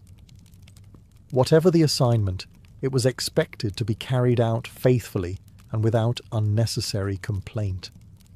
Refusing an order simply because it was unpleasant was almost unthinkable. Of course, reality was rarely so straightforward. Not every daimyo was wise, honourable, or even competent. Some were brilliant leaders who inspired fierce devotion. Others were arrogant, reckless, or consumed by personal ambition. This created a painful dilemma. What happened if a lord gave an order that seemed dishonourable? Should a samurai obey without question, or refuse in order to preserve his own sense of justice? Different warriors answered that question differently, and history remembers examples of both choices. Some believed loyalty demanded absolute obedience regardless of personal opinion. Others argued that true loyalty sometimes meant preventing a foolish lord from destroying himself. Neither path was without danger. Advising a powerful daimyo that he was making a terrible decision required extraordinary courage and perhaps an appreciation for very short careers. The greatest betrayal, however, was openly turning against one's lord. Joining a rival clan, revealing military secrets, abandoning the battlefield without permission, or plotting assassination ranked among the gravest crimes imaginable. Such acts threatened not only one man, but the security of entire provinces. Punishments were severe.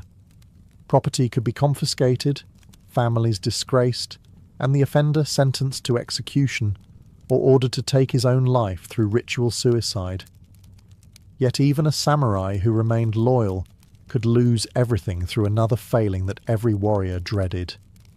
In battle, courage was expected. Showing fear at the wrong moment could destroy a reputation just as completely as betrayal ever could. For a samurai, few accusations carried more shame than being called a coward.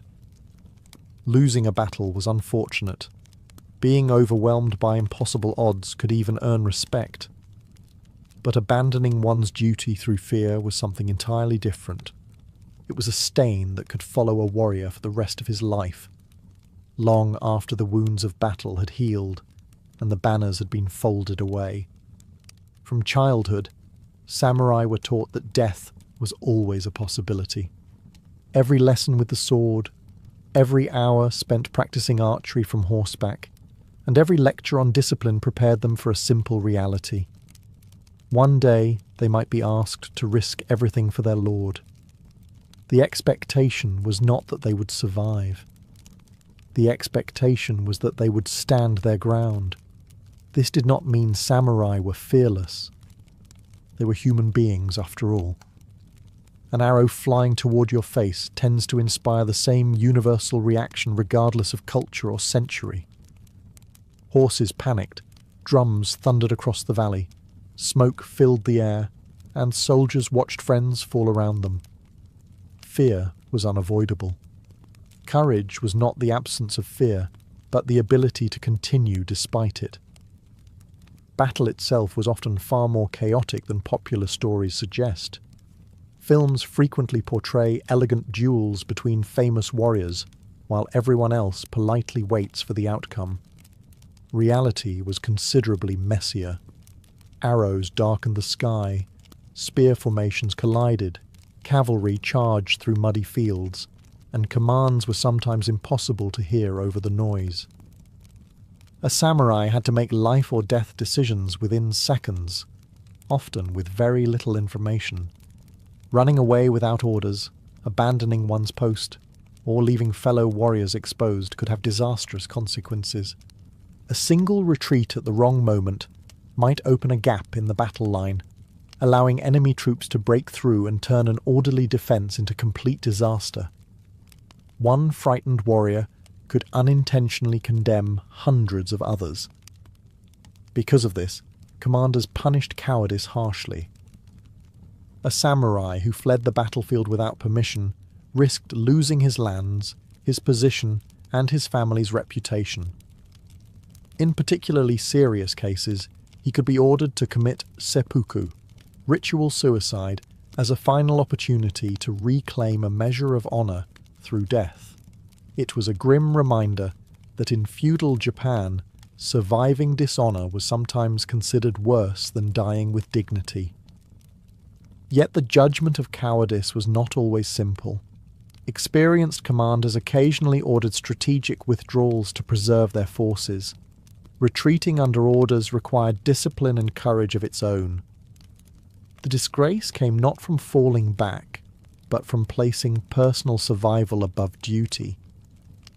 Ironically, some of the greatest threats to a samurai's honor did not occur on the battlefield at all.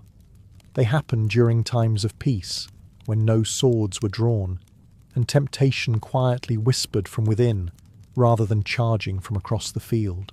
Not every crime that ruined a samurai involved swords, battlefields, or dramatic betrayals.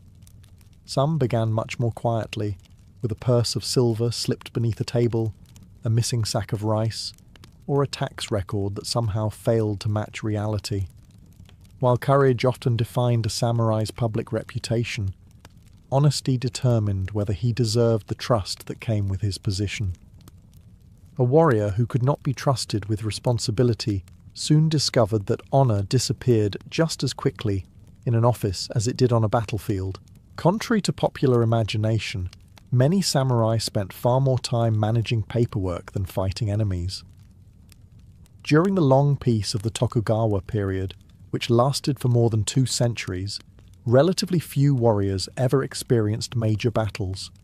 Instead, they became administrators, magistrates, castle officials, tax collectors, police officers, and judges.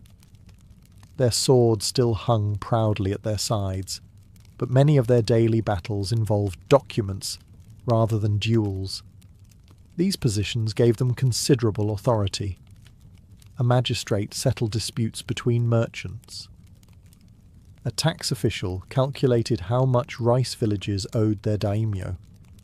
Castle administrators supervised warehouses filled with valuable supplies, while other officials distributed stipends to fellow samurai. With so much wealth passing through their hands, opportunities for corruption were never far away. Accepting bribes ranked among the most serious offences. Imagine two merchants arguing over ownership of valuable land. If one secretly paid the judge to rule in his favour, justice disappeared before the hearing had even begun. Such behaviour damaged more than the individuals involved. It weakened confidence in the entire government. A lord who could not trust his own officials soon found it difficult to trust anyone at all. Stealing from one's lord was even worse. Rice was the foundation of Japan's economy, functioning almost like currency. Samurai were often paid in rice stipends, taxes were collected in rice, and entire domains measured wealth by how much rice they produced. Skimming a few sacks from government warehouses might seem insignificant at first glance, but repeated often enough, it became theft on a remarkable scale. It was rather like quietly helping yourself to a small piece of the kingdom every week and hoping nobody noticed. Eventually, somebody always did. Punishments varied according to the crime and the status of the offender. Lesser officials could lose their position, property, or family privileges. More serious offenders faced imprisonment, execution, or orders to commit seppuku.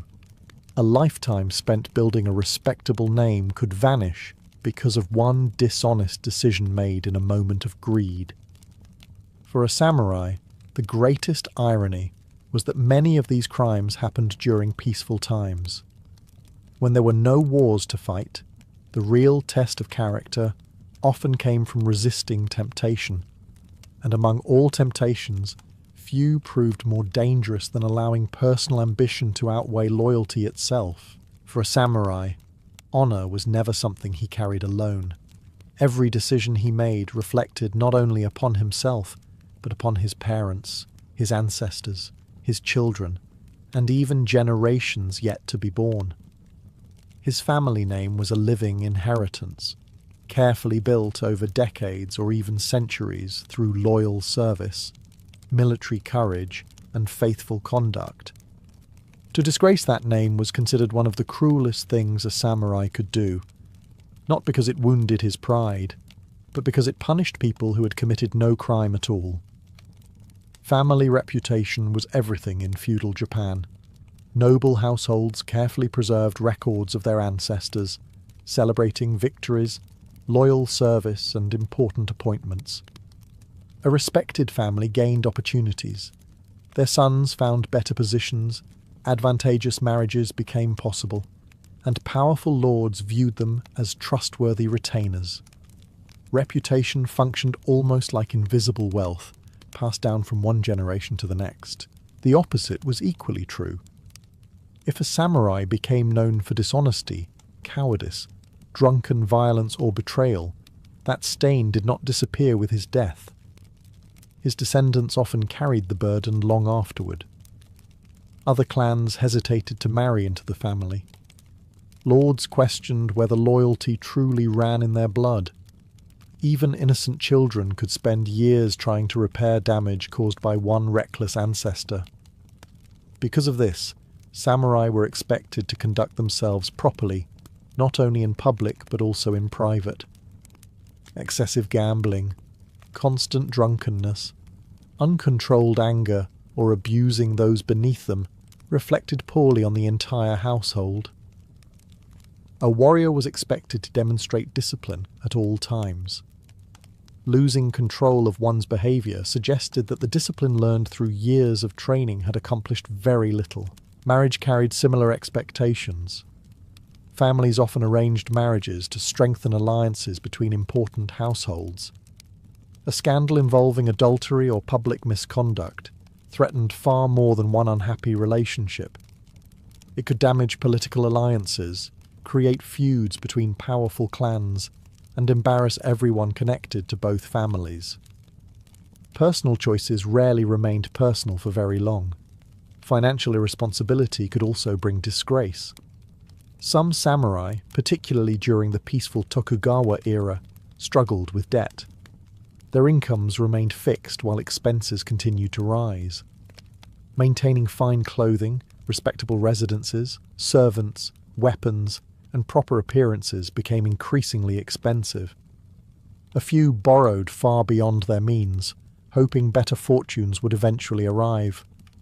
Unfortunately, creditors possessed an irritating habit of expecting repayment regardless of a warrior's noble ancestry.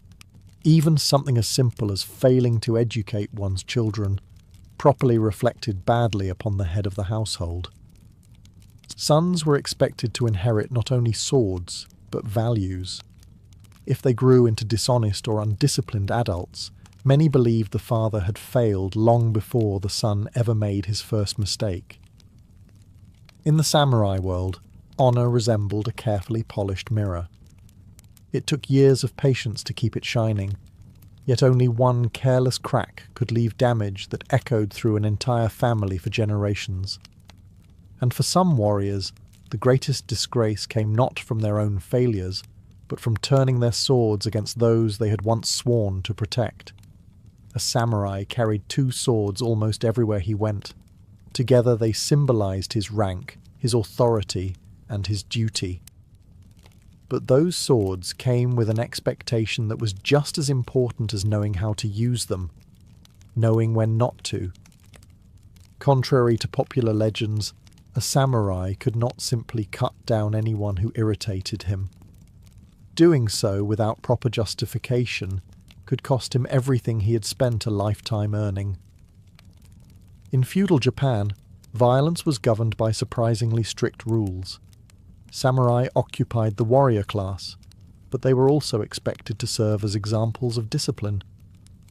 Drawing a blade in anger was not considered proof of strength. More often, it suggested a dangerous lack of self-control. A warrior who reached for his sword every time he was insulted would soon find himself without many neighbours and, quite possibly, without his position. This became especially important during the long peace established by the Tokugawa shogunate. For more than 2 centuries, large-scale warfare became relatively rare. Castle towns flourished, merchants grew wealthy, and daily life became far more orderly than during the centuries of civil war. Samurai now walked crowded streets alongside craftsmen, farmers, monks, and traders. A careless sword swing in a busy marketplace could create chaos far beyond a personal dispute. One famous privilege often misunderstood today was kirisut gomen, sometimes translated as the right to cut down. Under very specific circumstances, a samurai could strike someone who had seriously insulted or attacked him. However, this was not a license to kill over minor disagreements. The samurai was expected to prove that the offence had been severe enough to justify deadly force. Witnesses might be questioned, officials investigated the incident, and an unjustified killing could bring harsh punishment instead of praise. Imagine explaining that you ended a man's life because he bumped into your shoulder while carrying vegetables through a crowded street. Even many officials of the time would have found that explanation rather unconvincing. Killing another samurai without lawful cause carried even greater consequences. Such an act threatened the fragile balance between powerful families and could ignite feuds lasting generations. Depending on the circumstances, the offender might lose his lands, be imprisoned, executed, or ordered to commit seppuku to preserve what little honour remained. Even if he believed himself justified, convincing the authorities was another matter entirely. A samurai was expected to master his emotions before mastering his sword. Patience, restraint, and careful judgment separated a respected warrior from a reckless thug carrying expensive weapons. Anyone could lose their temper. A true samurai was expected to control it. Ironically, however, even perfect self-control could not protect a warrior from the greatest danger of all. Sometimes the crime that destroyed a samurai was not committed with anger or greed, but with a single decision to place his own life above the honor he had sworn to defend.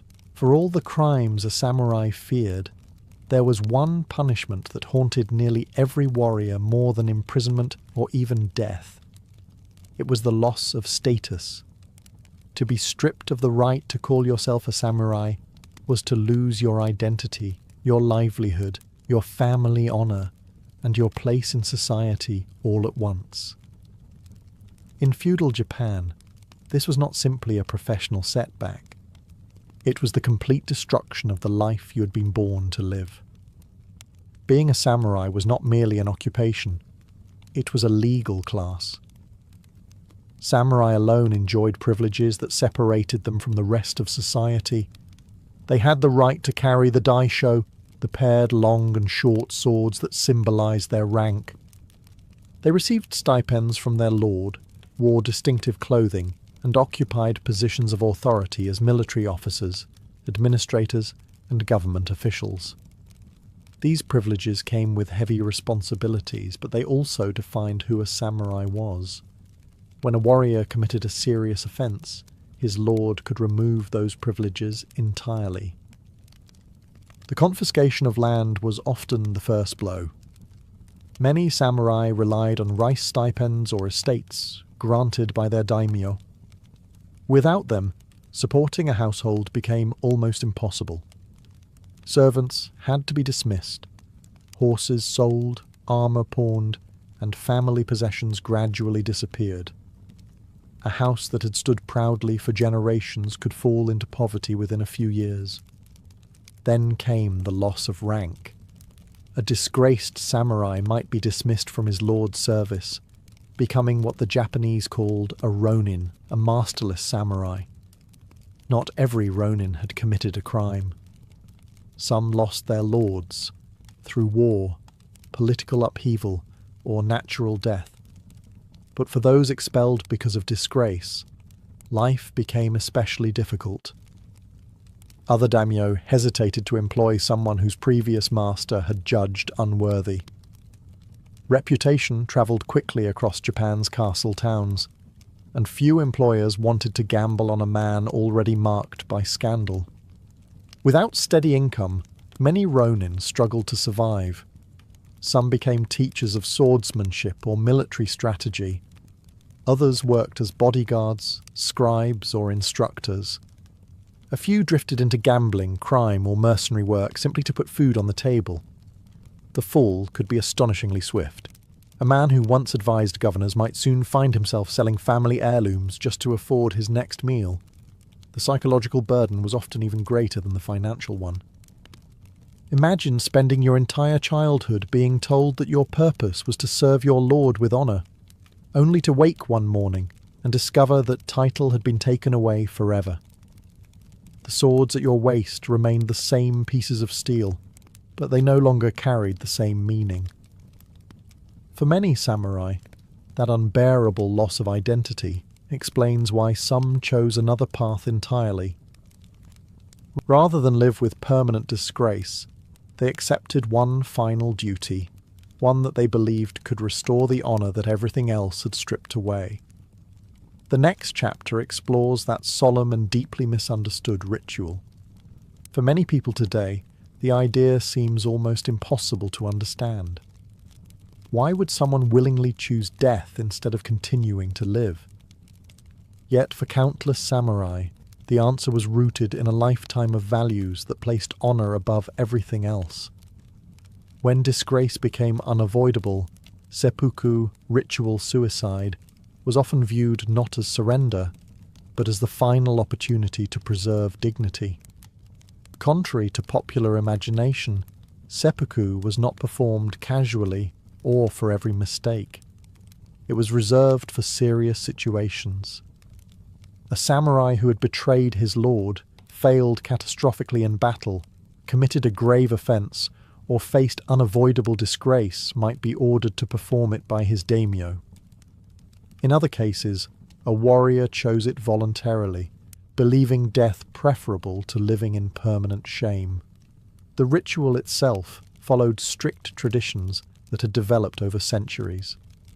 It was not a spontaneous act carried out in anger or despair. It was a formal ceremony that reflected discipline even in one's final moments. The samurai first bathed and dressed in clean white robes, the colour associated with purity. He often composed a final death poem, expressing his thoughts in calm, elegant language. These poems rarely spoke of fear. Instead, they reflected on nature, the passing seasons, or the fleeting nature of life itself. Even at the edge of death, a warrior was expected to demonstrate composure and refinement. Witnesses gathered quietly as the ceremony began. A trusted companion, known as the kaishakunin, stood nearby with a drawn sword. His role was both difficult and deeply honourable. After the samurai made the initial wound to his abdomen, the companion delivered a swift strike to end his suffering as quickly as possible. This required extraordinary skill. Too soon, and the ritual lost its meaning. Too late, and unnecessary agony followed. It was one of the heaviest responsibilities another samurai could accept. Modern stories often present seppuku as something every samurai eagerly embraced. Reality was far more complicated. No amount of training completely erased the natural fear of death. These were human beings with families, ambitions, friendships, and dreams. Many undoubtedly dreaded the moment. What distinguished them was not the absence of fear, but the belief that fulfilling one's duty outweighed personal survival. Not every disgraced samurai was granted the privilege of seppuku. That is an important detail often overlooked. Common criminals were usually executed in far less honourable ways. Being ordered to commit seppuku was, paradoxically, considered a sign that the authorities still recognised the samurai's status and believed he deserved an opportunity to reclaim his honour through a dignified death. Ancient Greece was not one united country. It was a patchwork of independent city-states, each proud of its own traditions, laws, and ambitions. Athens competed with Sparta. Corinth sought influence through trade. Thebes guarded its own interests. Smaller cities constantly shifted between alliances and rivalries, while wars erupted often enough that many Greeks grew up expecting conflict as a normal part of life. Yet several times each year, something extraordinary happened. The fighting stopped. Not forever, of course. Ancient politicians were no more capable of resisting arguments than modern ones. But during the greatest religious festivals, a sacred truce known as the Ekecheiria was declared. This agreement allowed travellers to cross the Greek world safely on their way to the sanctuaries of the gods. Even bitter enemies understood that interfering with pilgrims was not merely an insult to another city. It was considered an offence against the gods themselves. As news of the truce spread, roads that had recently carried marching soldiers began filling with very different travellers. Athletes walked beside philosophers. Farmers travelled alongside wealthy merchants.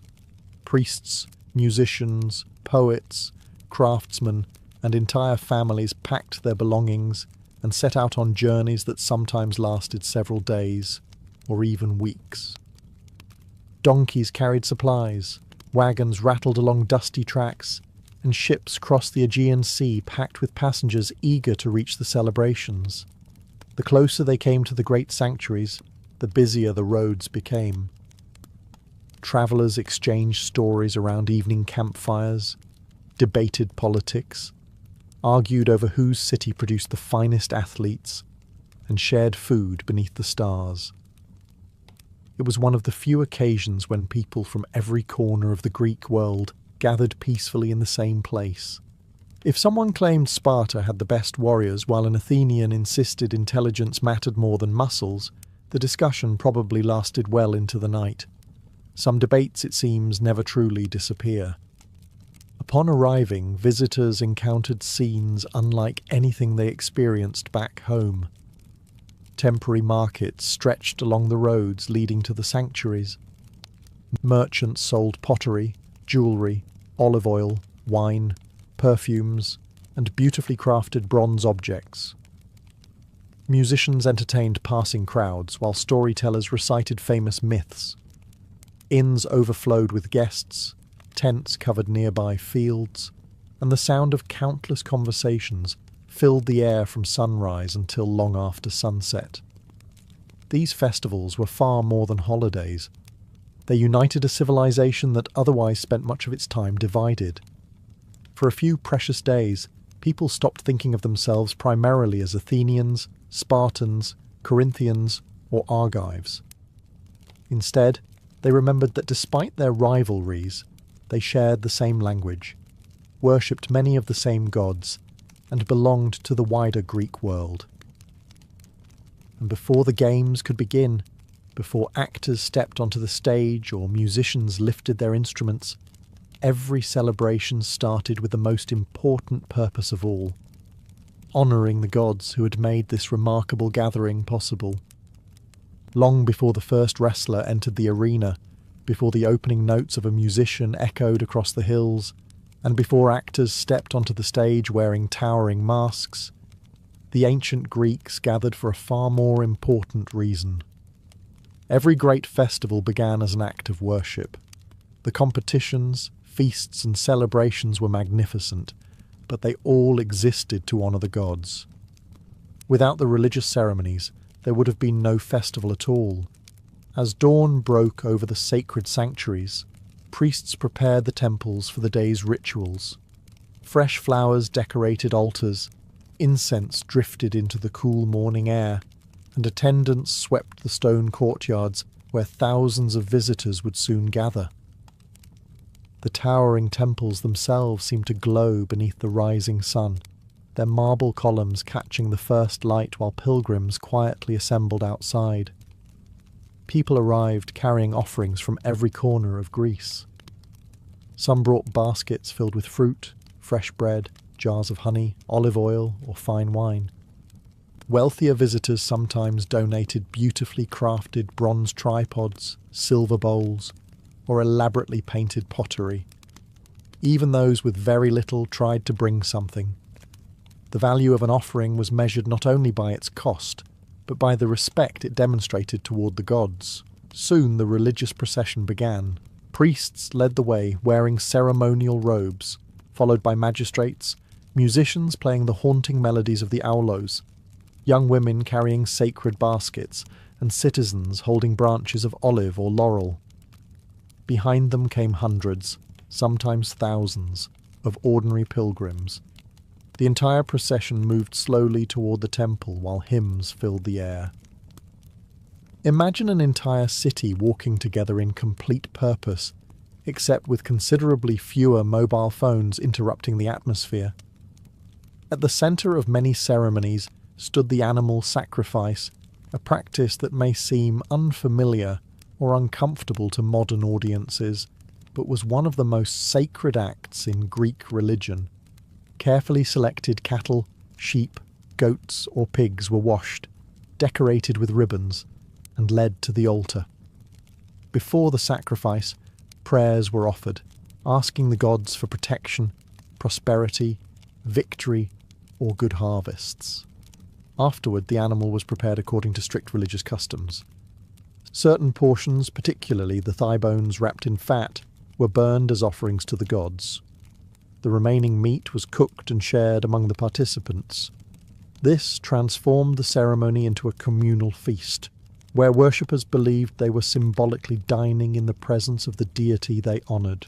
For many ordinary Greeks, these festivals also provided one of the few opportunities to enjoy generous portions of meat. The sanctuaries themselves became living museums of gratitude. Victorious generals dedicated captured weapons. Successful athletes left statues of themselves. Cities donated magnificent treasuries filled with gifts honouring Zeus, Apollo, Athena, or Dionysus. Every offering told a story of thanksgiving, hope, or ambition. Only after the sacrifices were complete, the prayers spoken, and the gods properly honoured, could the celebrations truly begin. Now, with divine favour hopefully secured, the crowds turned toward the contests that would make these festivals legendary throughout the Greek world. With the sacrifices complete and the blessings of Zeus respectfully requested, attention shifted toward the event that would become the most famous athletic festival in human history. Every 4 years, thousands of Greeks made the journey to Olympia, a peaceful sanctuary in the western Peloponnese. For a few remarkable days, the greatest athletes from across the Greek world gathered to compete, not for riches, but for something they often valued even more: everlasting glory. The sanctuary itself buzzed with excitement long before the competitions began.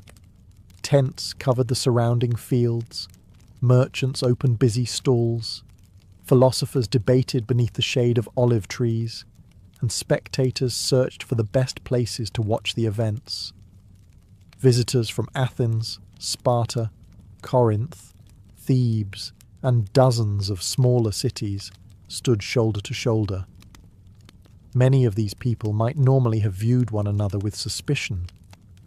Here, however, they shared the same anticipation as they waited to witness extraordinary displays of human strength and skill.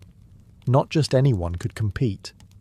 Athletes trained for years before earning the chance to appear at Olympia. They also had to prove they were free Greek men and swear an oath before the statue of Zeus that they would compete honestly. Cheating was considered both disgraceful and sacrilegious. Anyone caught bribing opponents or breaking the rules faced heavy fines and lasting embarrassment. Ancient Greece may not have had instant replay, but it certainly had strong opinions about fair play. The games began with foot races, the oldest Olympic event. Runners exploded down the stadium track barefoot, sprinting over packed earth while thousands of spectators shouted encouragement. Victory often came down to the smallest margin imaginable. There were no electronic timers or photo finishes. The judges simply watched with experienced eyes, hoping no one crossed the line while simultaneously arguing about it. Combat sports followed. Wrestling demanded strength, balance, and technique. Boxing was considerably more brutal than its modern counterpart. Fighters wrapped hardened leather straps around their hands, but wore no protective gloves or headgear. Broken noses, swollen eyes, and missing teeth were accepted as unfortunate but perfectly ordinary souvenirs. Then came the pancration, perhaps the most feared event of all. It combined wrestling and boxing into a contest where almost anything was permitted except biting and gouging the eyes. Competitors threw, struck, locked joints, and fought until one man admitted defeat or became unable to continue. It was an astonishing display of endurance that made even experienced spectators wince. The phrase "friendly sporting event" had clearly not yet been invented.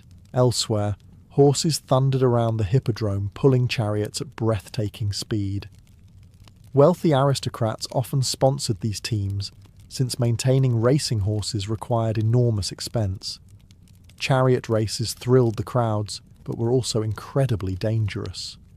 Crashes sent splintered wood, frightened horses, and drivers tumbling across the track. Winning brought immense prestige. Simply finishing sometimes felt like an impressive achievement, and after days of competition, only one prize awaited each champion, a simple wreath woven from wild olive branches. No gold, no silver, no treasure chest overflowing with coins. Yet when those victorious athletes returned home, entire cities welcomed them as heroes. Some received free meals for life, generous rewards, statues, and songs celebrating their names. The olive wreath itself cost almost nothing, but the honour it represented was priceless. When the cheers of the Olympic crowds faded into memory, another great festival revealed a very different side of ancient Greece. At Delphi, nestled high on the slopes of Mount Parnassus, victory was not measured only by speed, strength, or endurance. Here, during the Pythian Games, beauty itself became a competition. Music echoed through the sacred valley, poets recited verses, singers performed before enormous audiences, and artists competed for glory beneath the watchful gaze of Apollo, the god of music, poetry, and prophecy. Delphi already held a special place in the Greek imagination. Pilgrims travelled from every corner of the Mediterranean to consult the famous oracle of Apollo, seeking advice before wars, colonization, marriages, and political decisions. Kings, generals, merchants, and ordinary farmers all climbed the winding mountain roads, hoping the god might offer guidance. During the Pythian festival, however, the sanctuary transformed into something even more remarkable.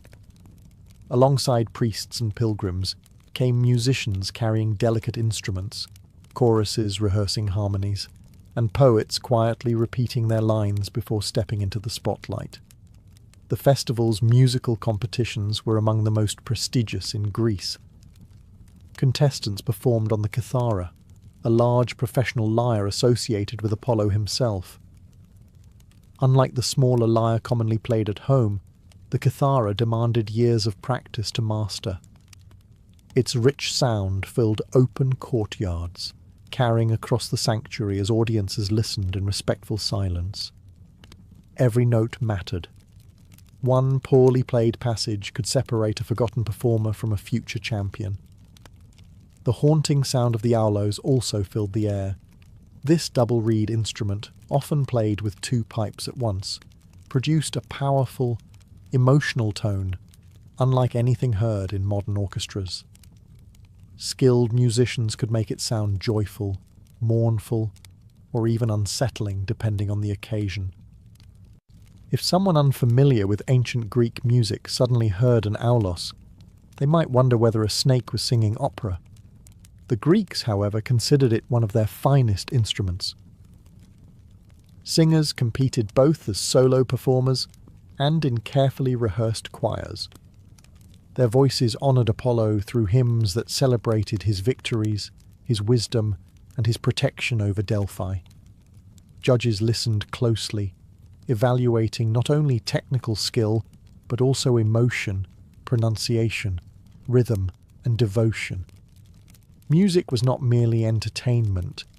It was an offering to the gods, and excellence reflected respect as much as talent. Poets stood before the crowds to recite newly composed works, while storytellers brought familiar myths to life through dramatic performances. Many Greeks learned the legends of Heracles, Perseus, Jason, and the Trojan War, not by reading books, but by hearing gifted performers recite them aloud. In a world where literacy was far from universal, memory became an extraordinary art form. A talented poet could hold thousands of listeners completely silent using nothing more than his voice. The Pythian Games reminded every visitor that greatness came in many forms. Some heroes earned glory with powerful arms and swift feet. Others achieved immortality through melodies, poetry, and stories that continued echoing long after the final note had faded into the mountain air.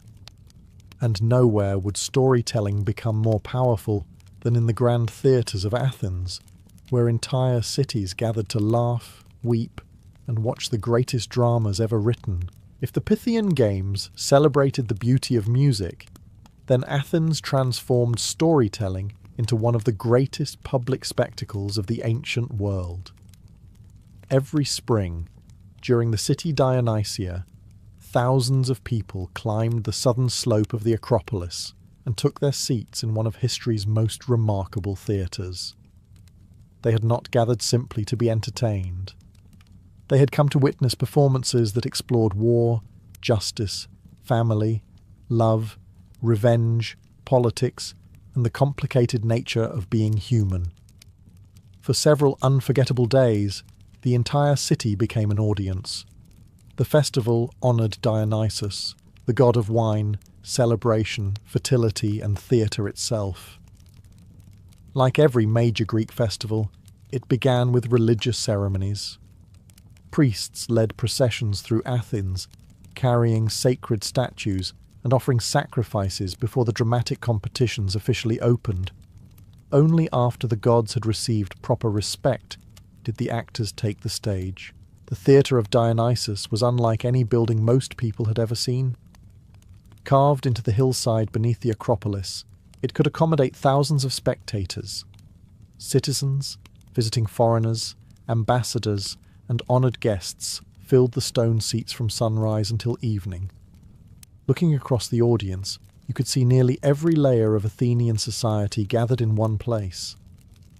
It was one of the few occasions when politics, religion, art, and public life blended into a single extraordinary event. The plays themselves were competitions. Several playwrights presented groups of tragedies, hoping judges would declare their work the finest of the festival. Winning brought enormous prestige. Names such as Aeschylus, Sophocles, and Euripides became famous throughout the Greek world because of these performances.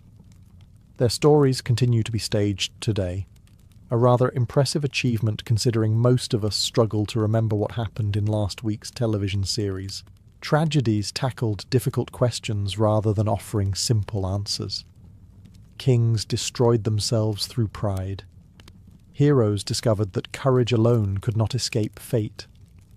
Families were torn apart by revenge, while ordinary people struggled against the will of powerful gods. The audience laughed very little during these performances, but they thought deeply. Many Athenians believed great tragedy helped people examine their own lives and understand both human weakness and human greatness. Fortunately, not every performance required emotional devastation before lunchtime. After the tragedies came comedies, and the atmosphere changed completely. Playwrights such as Aristophanes delighted audiences with sharp political satire, ridiculous situations, exaggerated characters, and jokes aimed at some of Athens' most powerful citizens. Politicians, philosophers, military leaders, and even the public itself became targets. Imagine attending a national festival where your country's leaders were openly mocked before thousands of laughing spectators. Ancient Athenians considered that perfectly acceptable, provided the jokes were clever enough. Actors wore elaborate masks that allowed a small cast to portray many different characters. These masks featured exaggerated expressions, so even spectators sitting high above the stage could recognize whether a character was joyful, furious, terrified, or heartbroken. Combined with colourful costumes and powerful voices, they transformed simple performances into unforgettable experiences. By the festival's end, the winners earned lasting fame, but the audience carried home something even more valuable, stories that would be discussed for generations. Yet the celebrations did not end when the curtain fell. Outside the theatres, entire cities continued feasting, dancing, trading, and celebrating together in ways that made these festivals feel like the beating heart of the Greek world. When the final actors left the stage, and the last victorious athlete received his crown, the festival was far from over. In fact, for many ordinary Greeks, this was when the celebration truly came alive. Streets filled with laughter, marketplaces remained crowded long after sunset, musicians played without pause, and families gathered around tables overflowing with food. The sacred ceremonies had honoured the gods, the competitions had crowned their champions, and now it was time for people themselves to celebrate. Every major festival transformed its host city into something resembling a giant open-air gathering. Temporary markets appeared almost overnight. Merchants arrived from every corner of the Greek world, carrying goods that many visitors had never seen before. Pottery from Corinth, fine olive oil from Attica, colourful textiles from Ionia, perfumes from the Eastern Mediterranean, bronze weapons, jewellery, carved statues, and exotic spices all competed for attention. Walking through these bustling streets was like visiting every Greek city at once without ever leaving the sanctuary. For traders, festivals were wonderful business opportunities. Thousands of visitors meant thousands of customers. Agreements were negotiated over cups of wine, craftsmen displayed their finest work, and travellers often returned home carrying gifts and souvenirs that reminded them of their journey. The gods may have inspired the gathering, but merchants certainly appreciated the crowds as well. Even in antiquity, someone always managed to discover that religious devotion and successful sales could comfortably coexist. Food became another centerpiece of the celebrations. Public feasts often followed religious sacrifices, allowing entire communities to share meals together. Long wooden tables filled with roasted meat, fresh bread, olives, cheese, figs, grapes, onions, fish, nuts, and honey cakes stretched across open courtyards. Wine flowed generously, although it was almost always mixed with water before drinking. Consuming unmixed wine was generally considered uncivilized behavior. The Greeks admired moderation, even if some festival guests occasionally interpreted moderation rather creatively by the end of the evening. Music rarely stopped for long. The gentle sound of lyres mixed with the lively melodies of the aulos, while singers entertained crowds gathered beneath colonnades and shaded courtyards. Soon dancing began. Greek dances varied from region to region, but many involved groups moving together in carefully practiced circles or lines.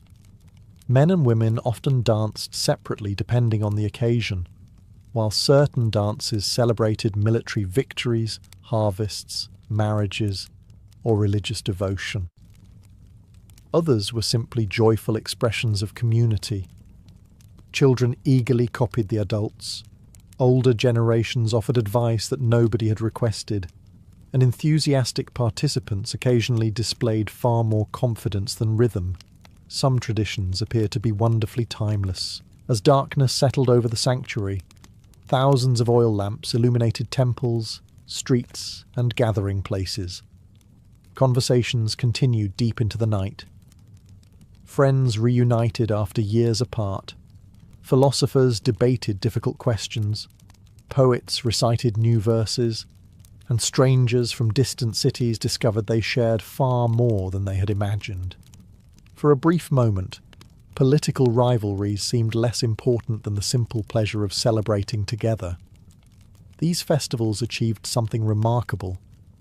They brought together people who spent much of the rest of the year separated by mountains, seas, and competing loyalties.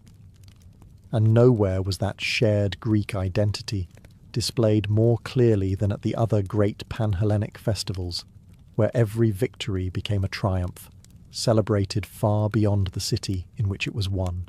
By the time the celebrations at Olympia came to an end, many travellers were already thinking about the next great gathering. The Olympic Games may have become the most famous festival in history, but they were only one part of a much larger tradition. Across ancient Greece, 4 major Pan-Hellenic festivals united the Greek world: the Olympic Games at Olympia, the Pythian Games at Delphi, the Nemean Games at Nemea, and the Isthmian Games near Corinth. Together they formed a cycle of celebrations that filled the calendar and gave athletes, musicians, and entire cities countless opportunities to earn lasting fame. The Nemean Games took place in the sanctuary of Zeus at Nemea, surrounded by peaceful valleys and vineyards. According to Greek mythology, the festival honoured the infant Opheltes, whose tragic death became part of the region's legendary history. Like Olympia, the games featured foot races, wrestling, boxing, pancration, and chariot racing. Victors received a simple crown woven from wild celery, a prize that sounds rather unusual today. Modern athletes generally dream of gold medals rather than decorative vegetables, but for the Greeks, the honour behind the crown mattered far more than the plant itself. Farther east, near the narrow isthmus of Corinth, stood another bustling sanctuary dedicated to Poseidon, god of the sea. The Isthmian Games reflected Corinth's position as one of Greece's busiest commercial cities. Ships from across the Mediterranean arrived nearby, bringing merchants, sailors, diplomats, and travellers from distant lands. During festival time, the sanctuary became an extraordinary meeting place where athletic contests blended naturally with business, diplomacy, and celebration. Because Corinth connected northern and southern Greece, visitors found it relatively easy to reach. Roads overflowed with travellers, while harbours filled with vessels carrying competitors eager to test themselves against the finest athletes of the Greek world. The prizes here usually took the form of crowns made from pine branches, although the true reward remained exactly the same as everywhere else: reputation. Winning at all 4 Pan-Hellenic festivals was exceptionally rare.